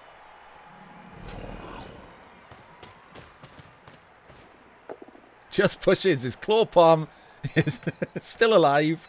Gets one more go at him. Not going to be able to foul him, though. That's what he was waiting for, wasn't he, with this dirty player? Oh, the dirty player rolls a 1 in 27.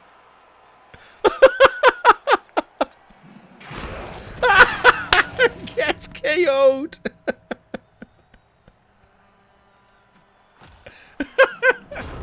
Oh, absolutely fantastic. Honestly, if this KO comes back, Juhanian had a better turn 16 than Spartako did. And he did come back. Yeah. Turn 16 LOS blocks were better for Juhanian than they were for Spartako.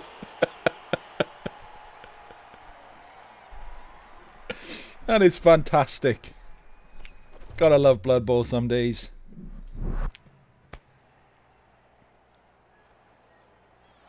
I can't tell who won. Who won the toss? Juhanian's won the toss. We have a game. Chaos have the ball.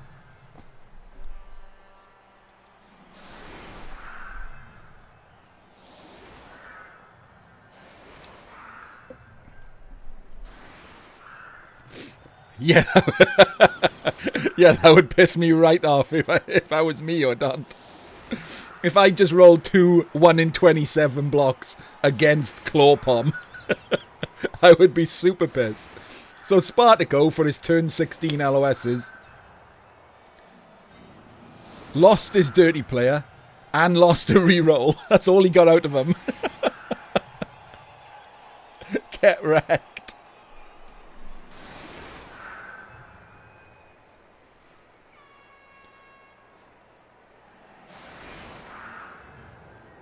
One, 2, 3, 4, 5, 8. 11 v8.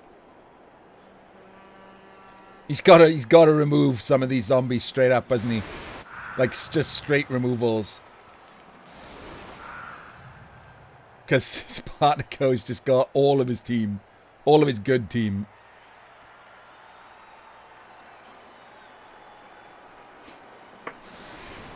He could get the Dream LOS, couldn't he? If he just removes... He's got the capability here. He's getting 3 Claw Mighty Blow hits.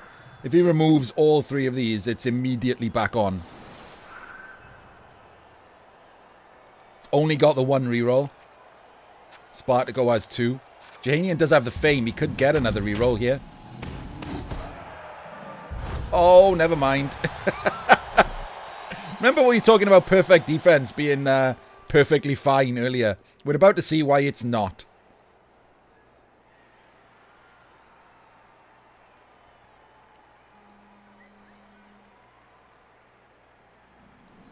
Juhanian does have a lot of guard here. Not certain how outguarded Spartako can make him.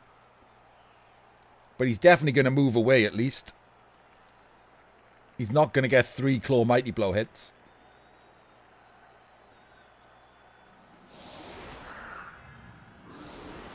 What? Well, that guy should be on the end, shouldn't he?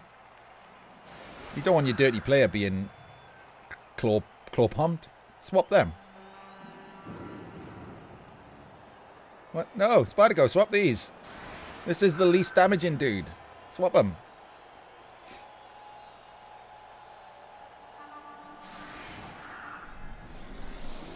I think it does stuff, James. I mean, yeah, because of the mass guard on strength 4, you can't all mans it. But also, following up is a problem. It really is bad. Like, this is not... Juhanian had the fame. He would have... I mean, he had so many options. He could have had a reroll. Could have had something that fame affects, like a rock or a pitch invasion. This is second worst to blitz.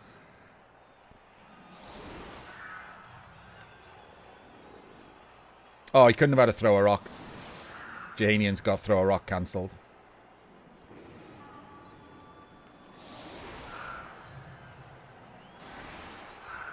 Yeah, he's giving him the option. I mean, especially this guy.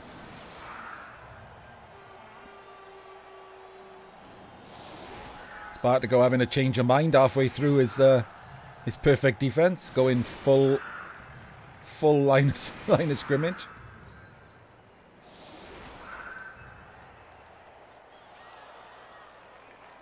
And if he could go, he moves in as a guard. He could definitely get 2 dice on this guy. Does allow the follow-up hits, though.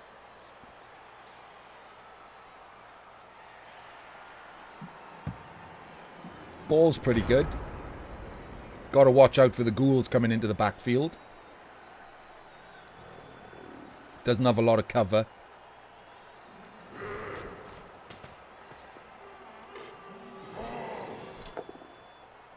Oh, instant 1 in 9.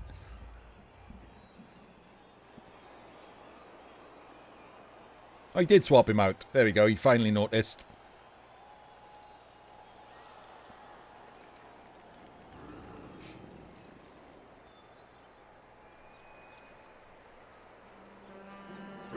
Yeah, this needs to be a removal. This needs to be a removal. Doesn't even break armor. Oh, he's piling on. But he's off. Doesn't matter that he's regened. There's only 1 drive, so he might as well be dead. Only matters for the next game, really. Guess a pow there. Is he going to follow up? He is going for the mummy. No reason to follow up otherwise. Get the guard in there. 2 dice with claw palm on the mummy.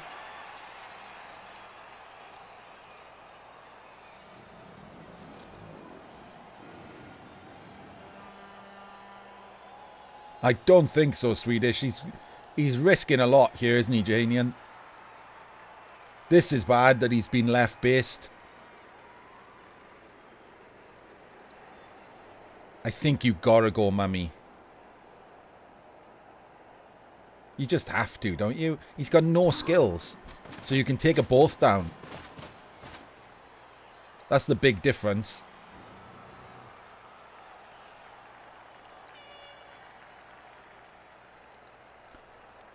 But does he go for the pickup first?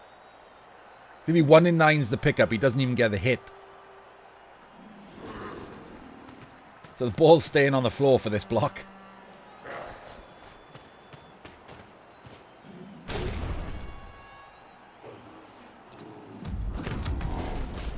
Gotta pile on.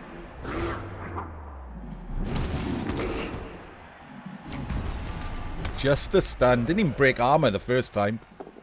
Once again, Juhanian not getting the dice. He had to pile on both times just to break armor with Claw Mighty Blow.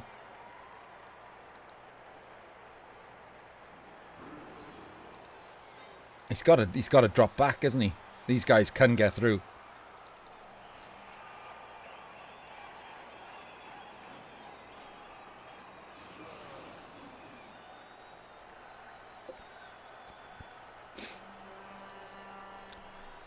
It's not a terrible suggestion, really. I mean, it's not worse than just a D6 roll, is it?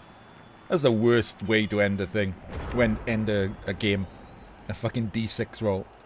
Ooh, hang on. Maybe he wanted to be an extra square back there. This guy can reach you.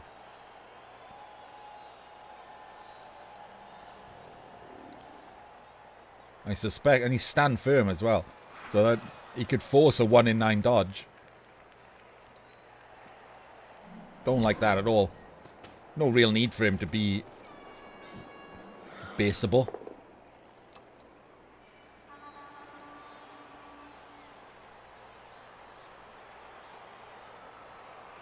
Gets the pout. We're bound to see a pylon, aren't we? Doesn't need it to break armor again. So we'll definitely see a pylon now. Stun into stun. Look at that. Just straight 10 on the armor roll. Spartako's AV dice have been on point all game.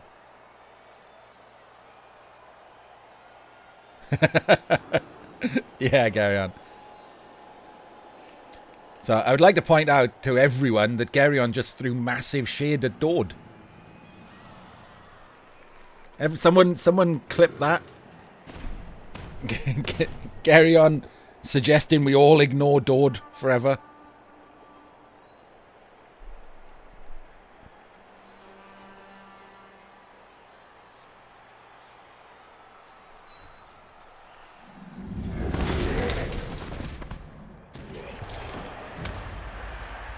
Hello, Viajero.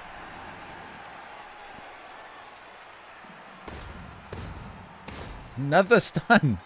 I mean, what do you do here if you're Juhanian? You just can't. You need to pile on, and the other guy's just casually breaking armor with Mighty Blow every time he punches you. Oh yeah, he's definitely fouling this guy. 100%.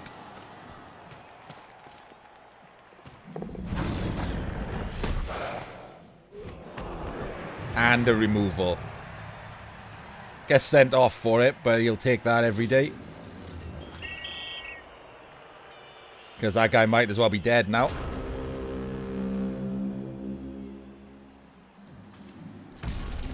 So Juhanian has 5 players who can do anything.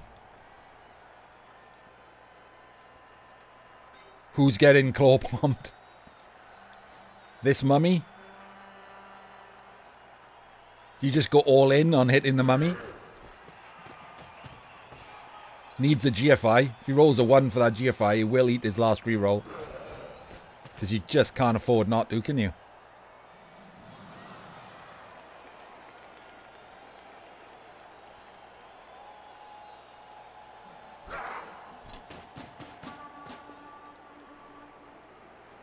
Does he move the ball first? Ghouls can now only reach this line, so he's safe.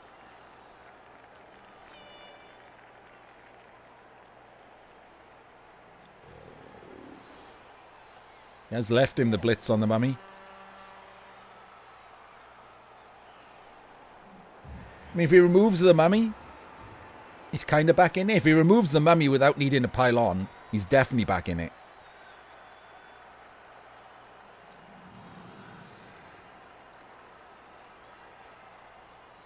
That's the glory result here for Juhanian, isn't it? Straight removal, no need to pile on, can leave your guy standing and unfoulable.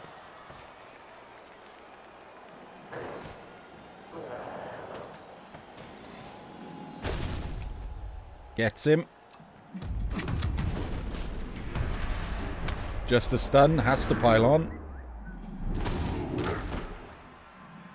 Does remove him. Didn't need to pile on, so it's... But there goes a mummy. How aggressive do you go here with the ghouls? Could easily cut the ball carrier off from this team.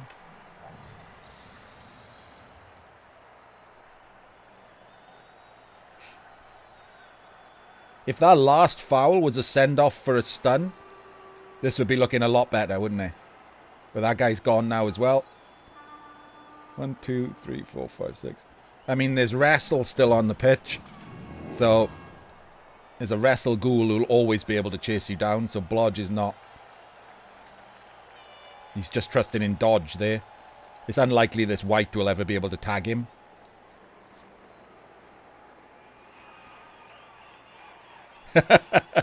That's kind of true, Don, yeah. It is easier to work out what to do when you've only got 4 players who can move.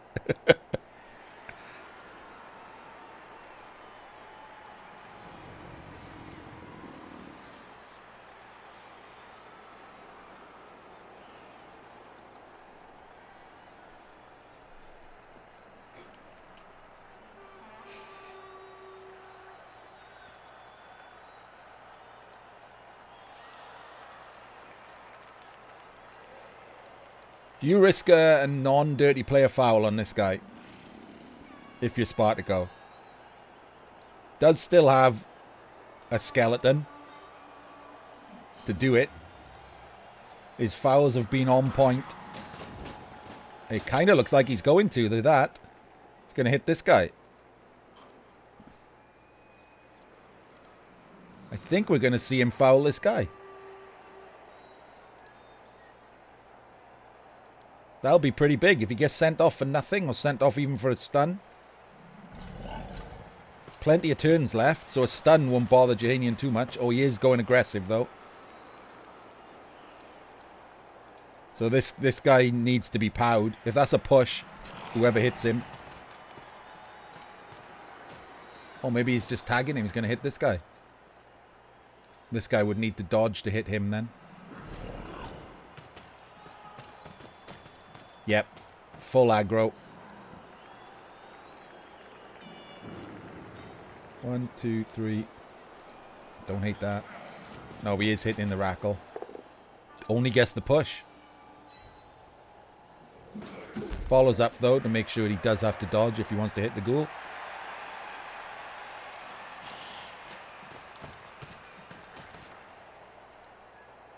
Not fouling with the skeleton.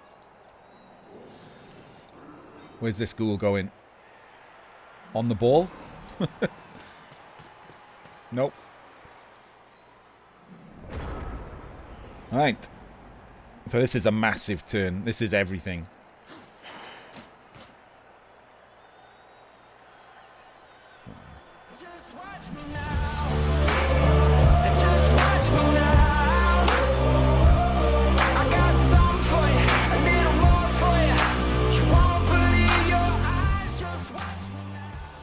Thank you for the horse to run. We're in overtime in the CCL semis here. In fact, it's pretty much crunch time. Whatever happens in this turn will almost certainly decide the game.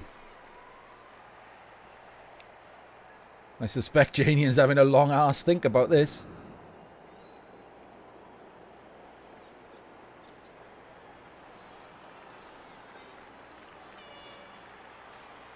There's no real way to free anyone up for a handoff potato.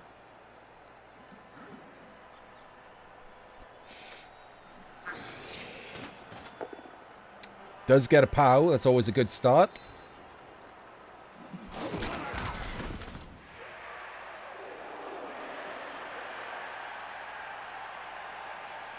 Doesn't break armor. Juhanian's mighty blow proving as useless as always. Oh, cheerfied to tag that guy. Wow, okay. Doesn't have tackle. This makes that a 1 in 9. Oh, hello. Oh, I don't hate this, actually. He's going to have guard on the corners. Oh, that just being a push is annoying, isn't it?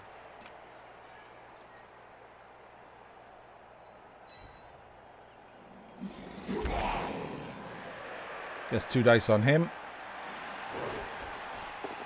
Oh, God. All the pushes for Juhanian. The 1 POW doesn't even break armor. Dodge out.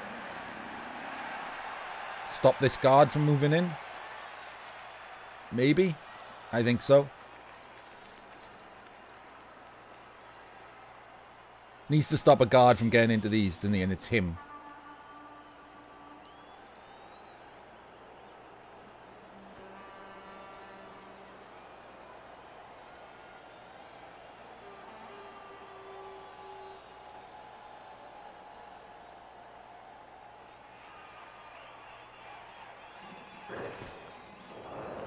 Oh, fails the dodge. All the good luck for Juhanian. Oh, my word. Into a stun. Oh, man.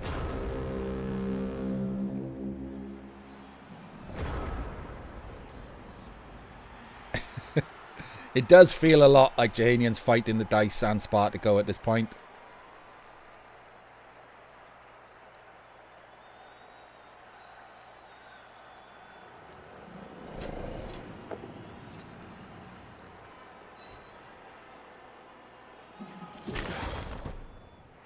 Easy pow.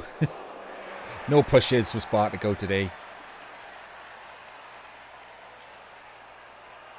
Guard goes in.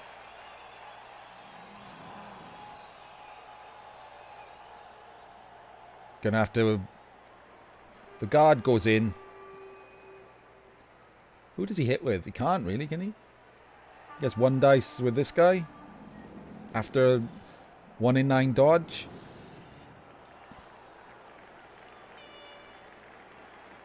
Doesn't have any good skills to take him down with.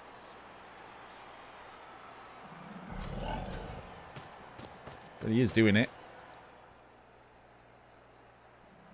I guess a push is fine. You can push him in there and base him up. 1, 2, 3, 4, 5, 6. Oh, you can get around. Yeah. That being a knockdown was huge then. 1, 2, 3, 4, 5, 6. GFI hits him with 1 dice. Has to get him though, doesn't he, as you say.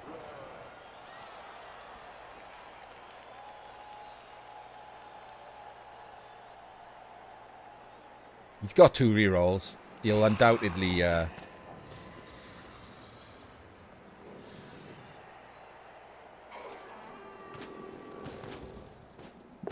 Oh, okay.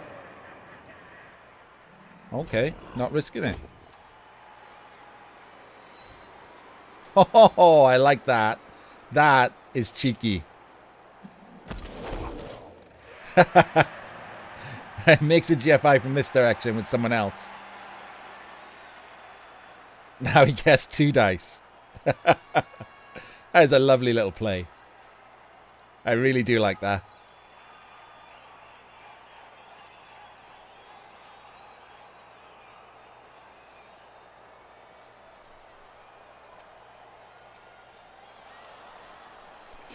Yeah, he's done a couple, hasn't he? Fair play to Spartako. He's played fine. He's played well even, but yeah, he's got no ball recovery.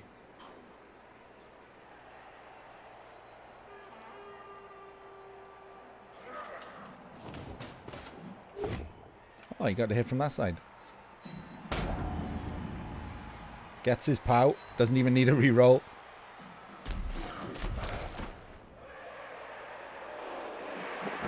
Oh, the scatter is glorious for Spartako.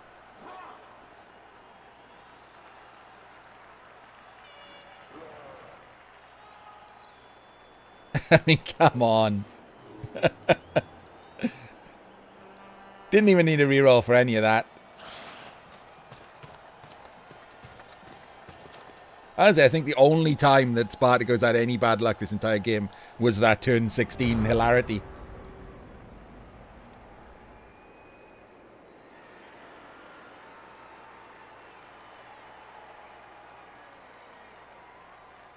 That guard there. Oh, man. Double guard. He can hit him. I think that's got to be the first play. Because there's a guard there to counter that one. So that's 2 dice. Takes the guard off him so he can hit the white. Gets the pow. Doesn't get an armor break. Again with Claw Mighty Blow. Literally doing nothing. Not even a stun. Alright, now we can hit him onto the ball and scatter it.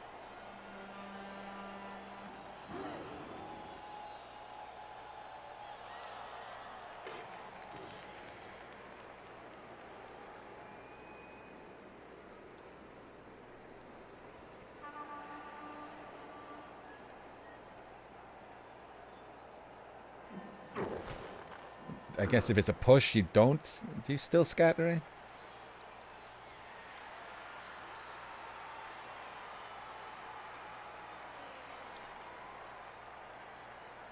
Because you still want to get this guy out, right? If you hit him, it could be... He gets to decide where to go, which is going to be there. So you've got to hit him, right?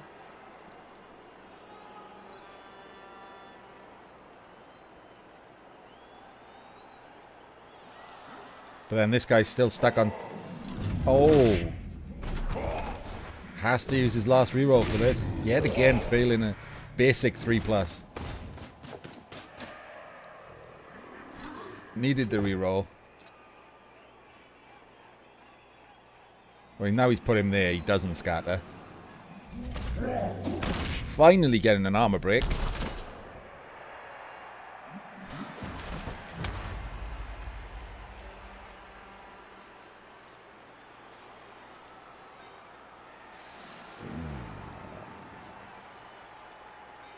That's the blitz. But he can scatter the ball if he hits him. So that's... It's not good enough.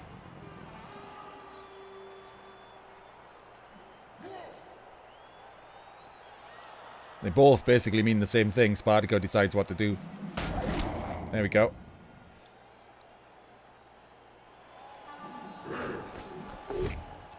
Oh man, fish him for a full pow there. Oh, he gets him with it. One diced him. This poor sod. Wastes his 2 dice blitz. Should have done that first. Could have blitzed this dude. Or just dodged into that gap. 1 in 9 in. Juhanians maybe. Yeah, Viajero. If that was the plan as the backup, go for the 1D.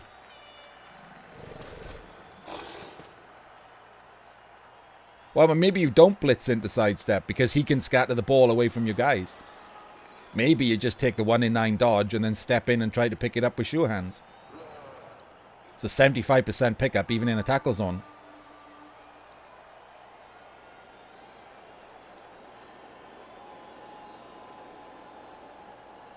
Yeah, it's been an interesting match, MJ. It's been fun to watch.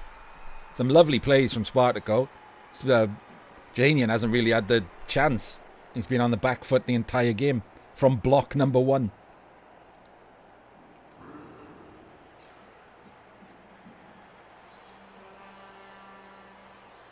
First dice of the game, Spartako rolled, cased Juhanian's guard, and that set the tempo for the entire game.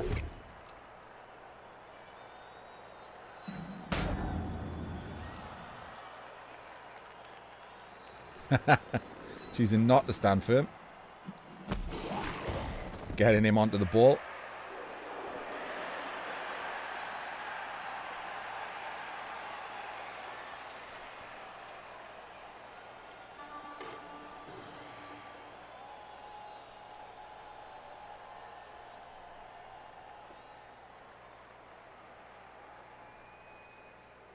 Yeah, they were huge, Hera. I mean, Spartako has had the better of the dice. He's played well, so it's not like he's lucka-noobed his way through this. He's played well regardless. He's just had the better of the dice. And the crazy removal dice with no claw. The mummies have 3 Kazes on mummies have regened. And a KO came straight back.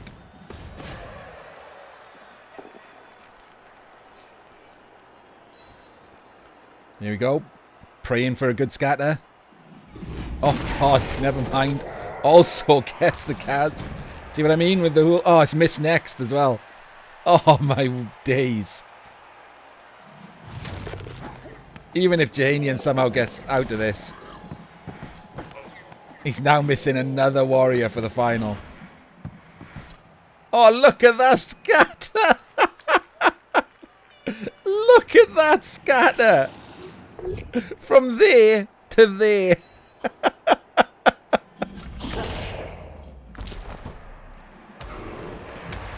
Oh, man. There's just nothing you can do, is there? That is from this square to the only square that would matter, really. And now it's just a straight 3+ pickup. And he's got a reroll for it, so it's a 1 in 9 to just be away. And he doesn't even need the reroll, as he hasn't pretty much every time he's needed to do anything. Yeah, because he's got a reroll. Why not? Doesn't need him for the 2 GFIs either. Hasn't failed a thing all game, really. Yeah, casual AV break with a skeleton. No skill skeleton. Casual AV break.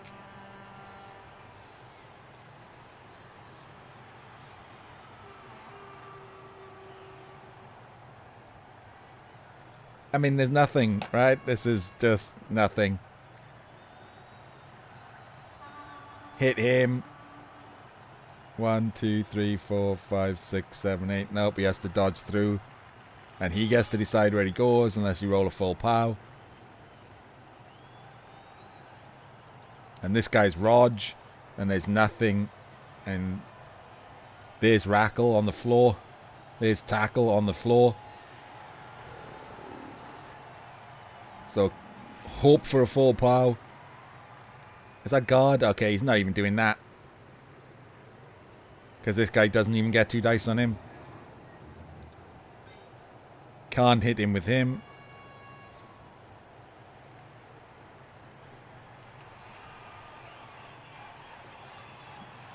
Oh, you mean Juhanian's score, MC? Yeah, I mean, it was pretty lucky. It was like 20%. It wasn't crazy.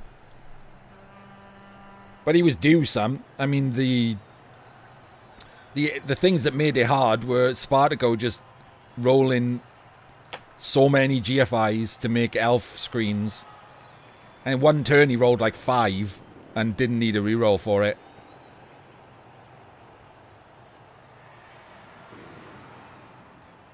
Spartako's played well, like I said. It's if someone of Spartako's level is playing at his level and gets good dice, I mean, what are you going to do?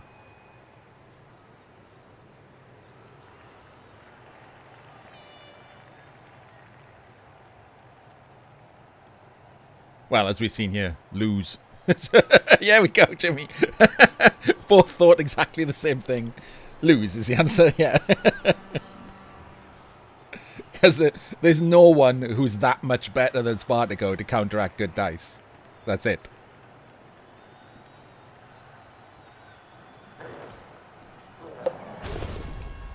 Oh, hey! Bet he's wishing he one-diced him now. And again, Claw Mighty Blow doesn't even stun on the first try. Oh, let's see if this sticks. Nope, that's another regen. Everything good has regened. The only things that haven't regened are 2 shitty zombies.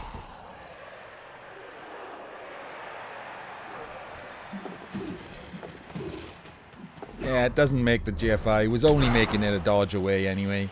Or a blitz off. GG's. I mean, there's no point in even rolling any dice here for Spartako, is there? Just straight in. Congratulations, Spartako. Moves to the final. Commiserations, Juhanian. Juhanian gets €100 for losing the semis. And for winning, Spartako is guaranteed at least €250. The winning finalist gets 500 and the losing finalist gets 250. Yeah, it was fun to watch, Juhanian. I bet it wasn't much fun to play from your end, though. Commiserations, mate. Enjoy the €100 at least. Have a look at the dice rolls. Regens were on point, weren't they? Let's have a look at Spartako's first, I think. There we go. 5 and 2 on his regens, and the 2 failures were pointless zombies.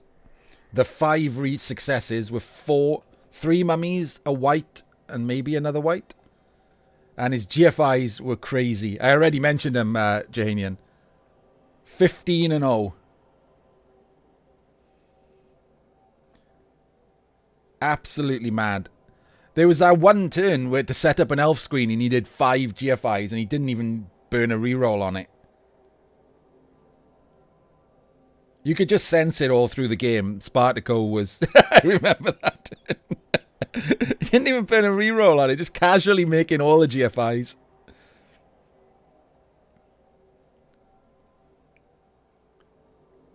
Yeah, the actual dice, even though it's a weird spread, don't mean a lot because it counts your armors and injuries and stuff. So, but it's these are more important stats than these down here.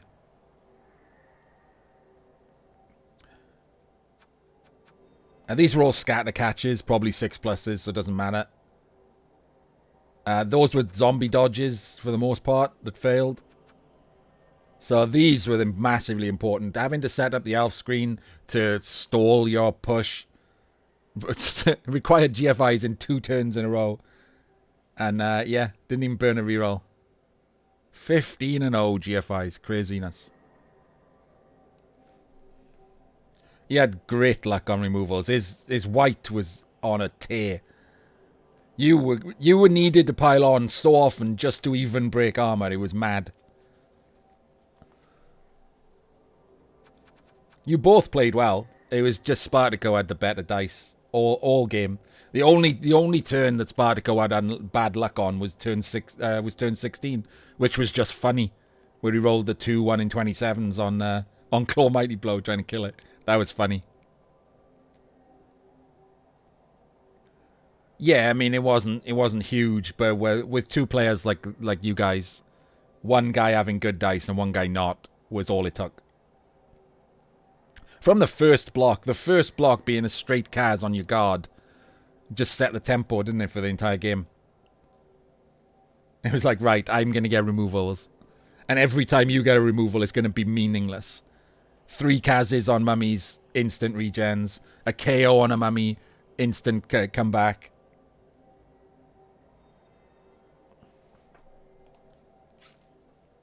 Block dice, pretty average.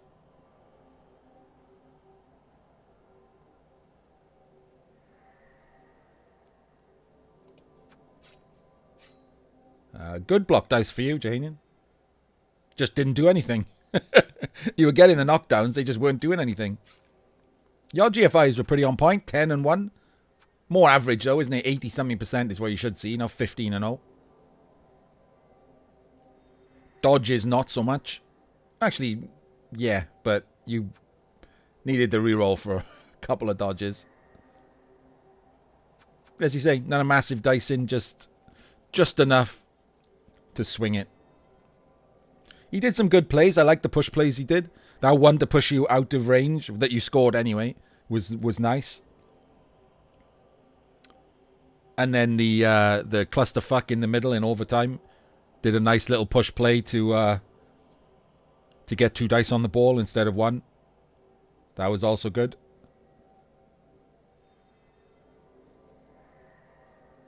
I mean, it's Spartako. We know he's good, so. Oh, well. Commiserations, mate. We won't see Spartako. He doesn't speak English that well, does he?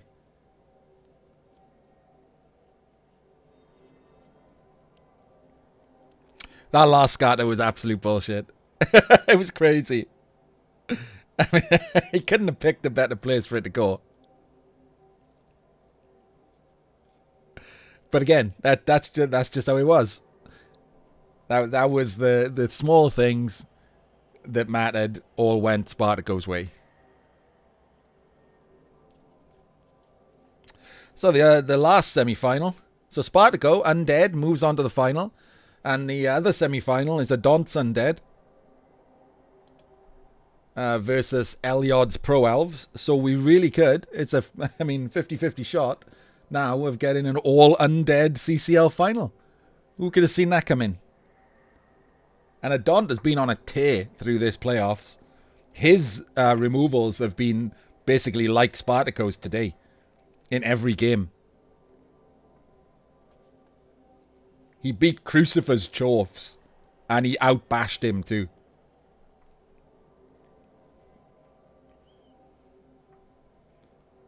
And it really would, didn't it? You just don't see. Pro Elves getting to the semis is good. 2 undead teams in the semis is good enough as it is. You want to see that? Yeah, I'll show you the teams from the other one. And Spartako took no damage, really. He can rebuy his...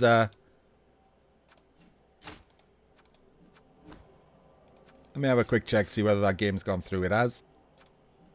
There we go. He's just missing these 2 zombies that he won't give a flying fuck about. His mummy leveled up. So he's not going to have a rookie mummy going into the final. That's nice. And he's got 100k, so he can decide whether or not to buy extra zombies. I guess that'll depend on who... Yes, if anything's going to level up. He gets his ghoul back, but whether or not he keeps it with the armor 6, I don't know. Again, he will make a decision based on the TV of whoever he faces, I guess. The weird final... Yeah, the final is either going to be an undead mirror match or undead versus pro elves. If anyone had bet that when looking at the start of the bracket, they're a better man than me. That wouldn't even have been in my top 10. That's a crazy final either way. Alright, let's have a look at the other 2 guys.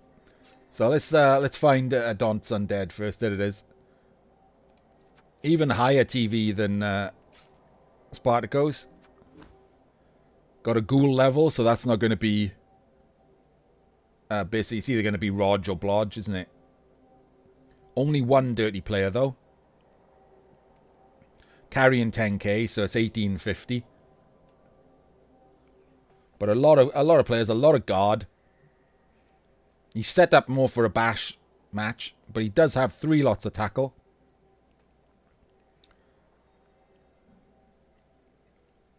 His mummies have grab. Not certain. It will be in a Daunt stadium, which means that both players will get a bribe. So his dirty player gets to do double work, assuming no 1 is rolled. So he's going to be 1850 plus the skill, 1870. Assuming he doesn't fire anyone or hire anyone. So 1870. Whereas Eliod is right there. Missing this guy. So 1, 2, 3, 4, 5, 6, 7, 8, 9. 120 on top of this. 1640. So 230 in inducements. Plus he can spend his own money. So up to 270 in inducements. So, I mean, a wizard and something else. Wizard and babes, probably. Yeah, but if he fires him, he might... Oh, there we go. Adont. Immediately says no to firing his niggled zombie.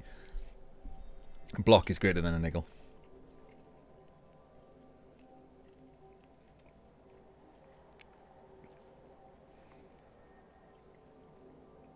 It's just going to be how many of these pro elves survive the first few turns. Yeah, it fouls. Mighty blow everywhere. And like I said, Adon's been on a tear in this playoffs with his removals. If his removal dice hold, this is going to be half a team by like turn 3. Because he's got no bench. He's got no way of getting a bench. He's definitely going to go for a wizard. Because that's Eliod's entire game, really. It's a wizard and this guy. The combo is usually instant score. Wizard, pick up, throw to this guy, score. That's just it.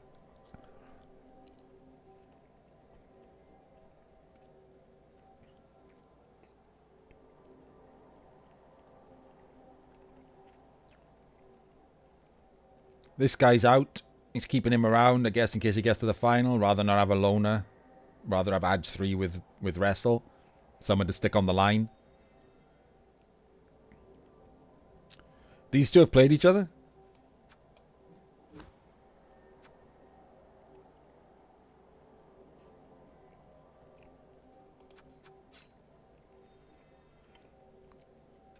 Oh, a long time ago.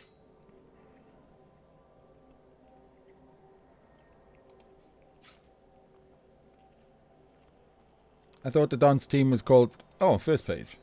Trying to relax, isn't it? What's the Don's team called? Trying to relax. Why can't I see that? Am I blind? Oh, it's there. I am blind. Oh shit, 3-2.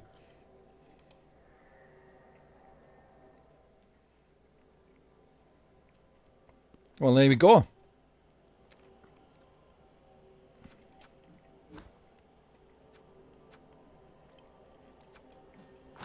Is it today 0? 25-0. I mean, that's the thing, isn't it? What can you do? Like, a Don's team is just missing any kind of AV break potential. Sorry. Obviously, a Don's team is not correct. It's just got this one blitzer running around with Mighty Blow and hoping for the best. It did. I tell you what, this guy actually did a lot of work against Dalibor.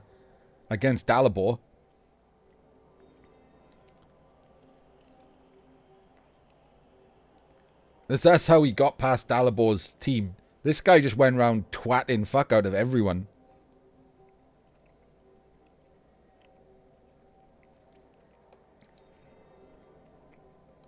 But he has to have all of these players on from the start. That's the biggest issue. Any removal is you know, you down a man. And having these two have to be on no matter what always sucks. You can't protect your players. So it's going to be an uphill battle again for Elyod, but he's in the semis and he's had an uphill battle every match, in my opinion. So only takes one more to get to the final. Good luck both. Let me know when it's 270 or so, I think I said, Villy.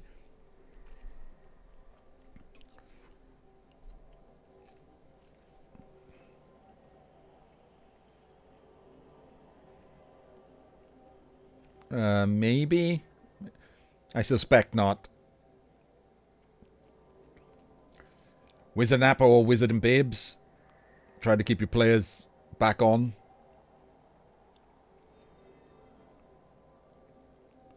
Appo is 100, but if I had 100, I think I'd go 2 Babes before an Appo. No, Villy, you can't spend that. You can only spend up to 40, and I included that in the 270 anyway. In playoffs, you can't scum more than 40k.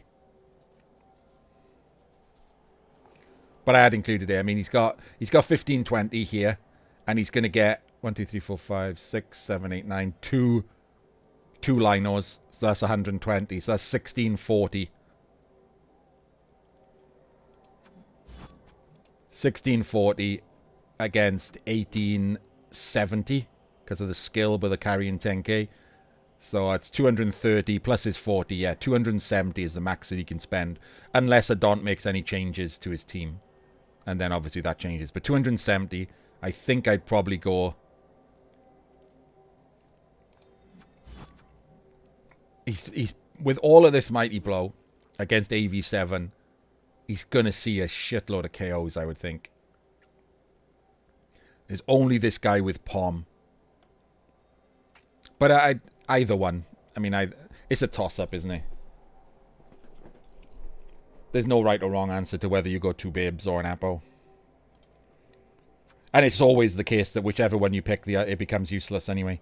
You take 2 Babes and you only take Kaz's. You take an Appo and you take 7 KOs. That's how it works, right? Blood Bowl just fucking with you.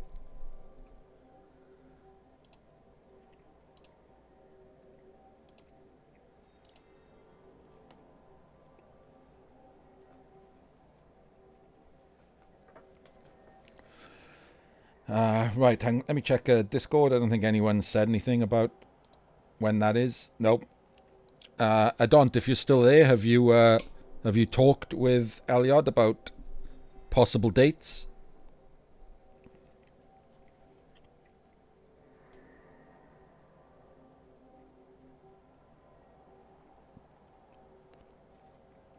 I'll wait a couple of secs. I'm not going to be doing anything else. I might play some CCL, but I won't be streaming it because that means I can have some food and stuff without worrying about people listening to me chew. So in a second, just in case Adont has left already, I will host probably Yakastay by the look of it. Yep. Playing some Underworld. Underworld from scratch without troll. So Yak's doing another crazy build. I am not. I don't want to stream. If I stream my games, they always suck more for some reason. Because I suck more because I'm reading chat and not concentrating. And B, it means I can't eat and I'm quite hungry. I've been doing alright. Hang on, while I'm waiting to see if Adont actually did hear me. Doesn't seem like he did. Oh, there we go. So, yeah, Adont, even though I'll cover it, I do mention that if someone wants to watch live, they can go over to your guy. But I mean, you generally speak in Russian on your channel, so. And Elliot doesn't stream, so.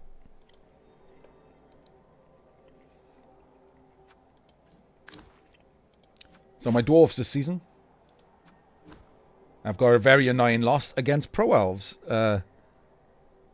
Fittingly, where we just spent ages talking about Elliot. Just couldn't do anything against him. If you only roll pushes against Pro Elves who base dwarves every turn, then there's nothing you can do. As I found out. So they're pretty good. I started an Amazon team for a laugh. They're doing alright. Yeah, I mean, you can tell because he's obviously understanding me and typing in English perfectly fine. But I don't blame him for streaming in his home language. My Chorfs finally got off the ground with a decent start. Team number 8. But their TV is massive and I've got no guard because I went... oh, sorry, no, my dwarves have no guard. I've got no claw. 1, 2, 3, 4, 5, 6 rolls so far, no doubles.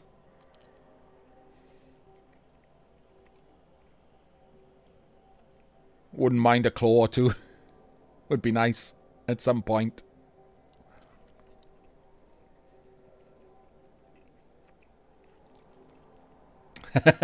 Yeah, it's got to keep plugging away, haven't you? That's Adont talking above Viajero. Adont's the undead coach from the other semis, so it's scheduled for Friday. At some point, I'll ask him after. I mean, I'll stream it for the playlist anyway. But I did. If you watched the last time I streamed when Adont played, I did repeatedly mention that Adont was streaming, and you can always multi-Twitch us as well if you want to watch the live, if you want to watch the chat from both.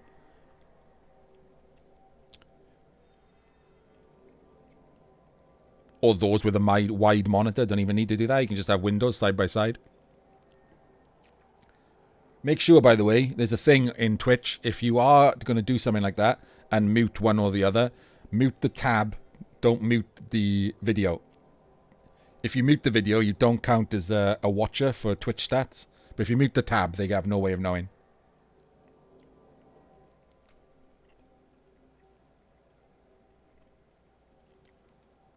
I don't know Viajero. I don't, as mentioned above. If he doesn't answer here, I'll ask him later on Discord. But I will be available Friday. I'm at the office now until Friday, so.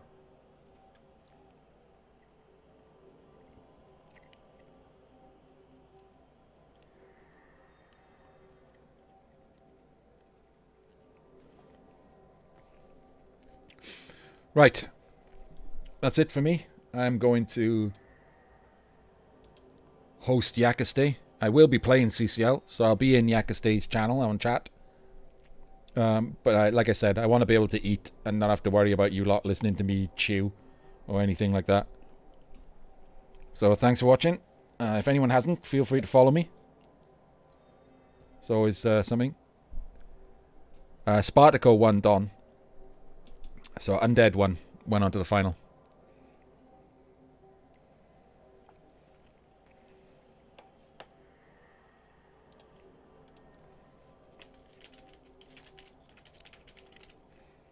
If Yakastay disappears early, I might actually stream after my food. We'll see. Get a host back off him or something. But for now, at least. Goodbye. I'll see you over in his chat. Yeah, I'll answer over on Yak's chat, Brian, if you follow me. Follow me.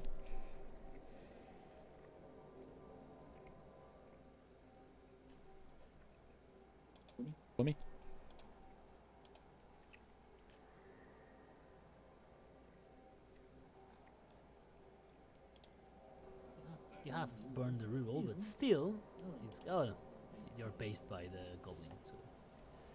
Artemis Black is hosting us. Thank you very much.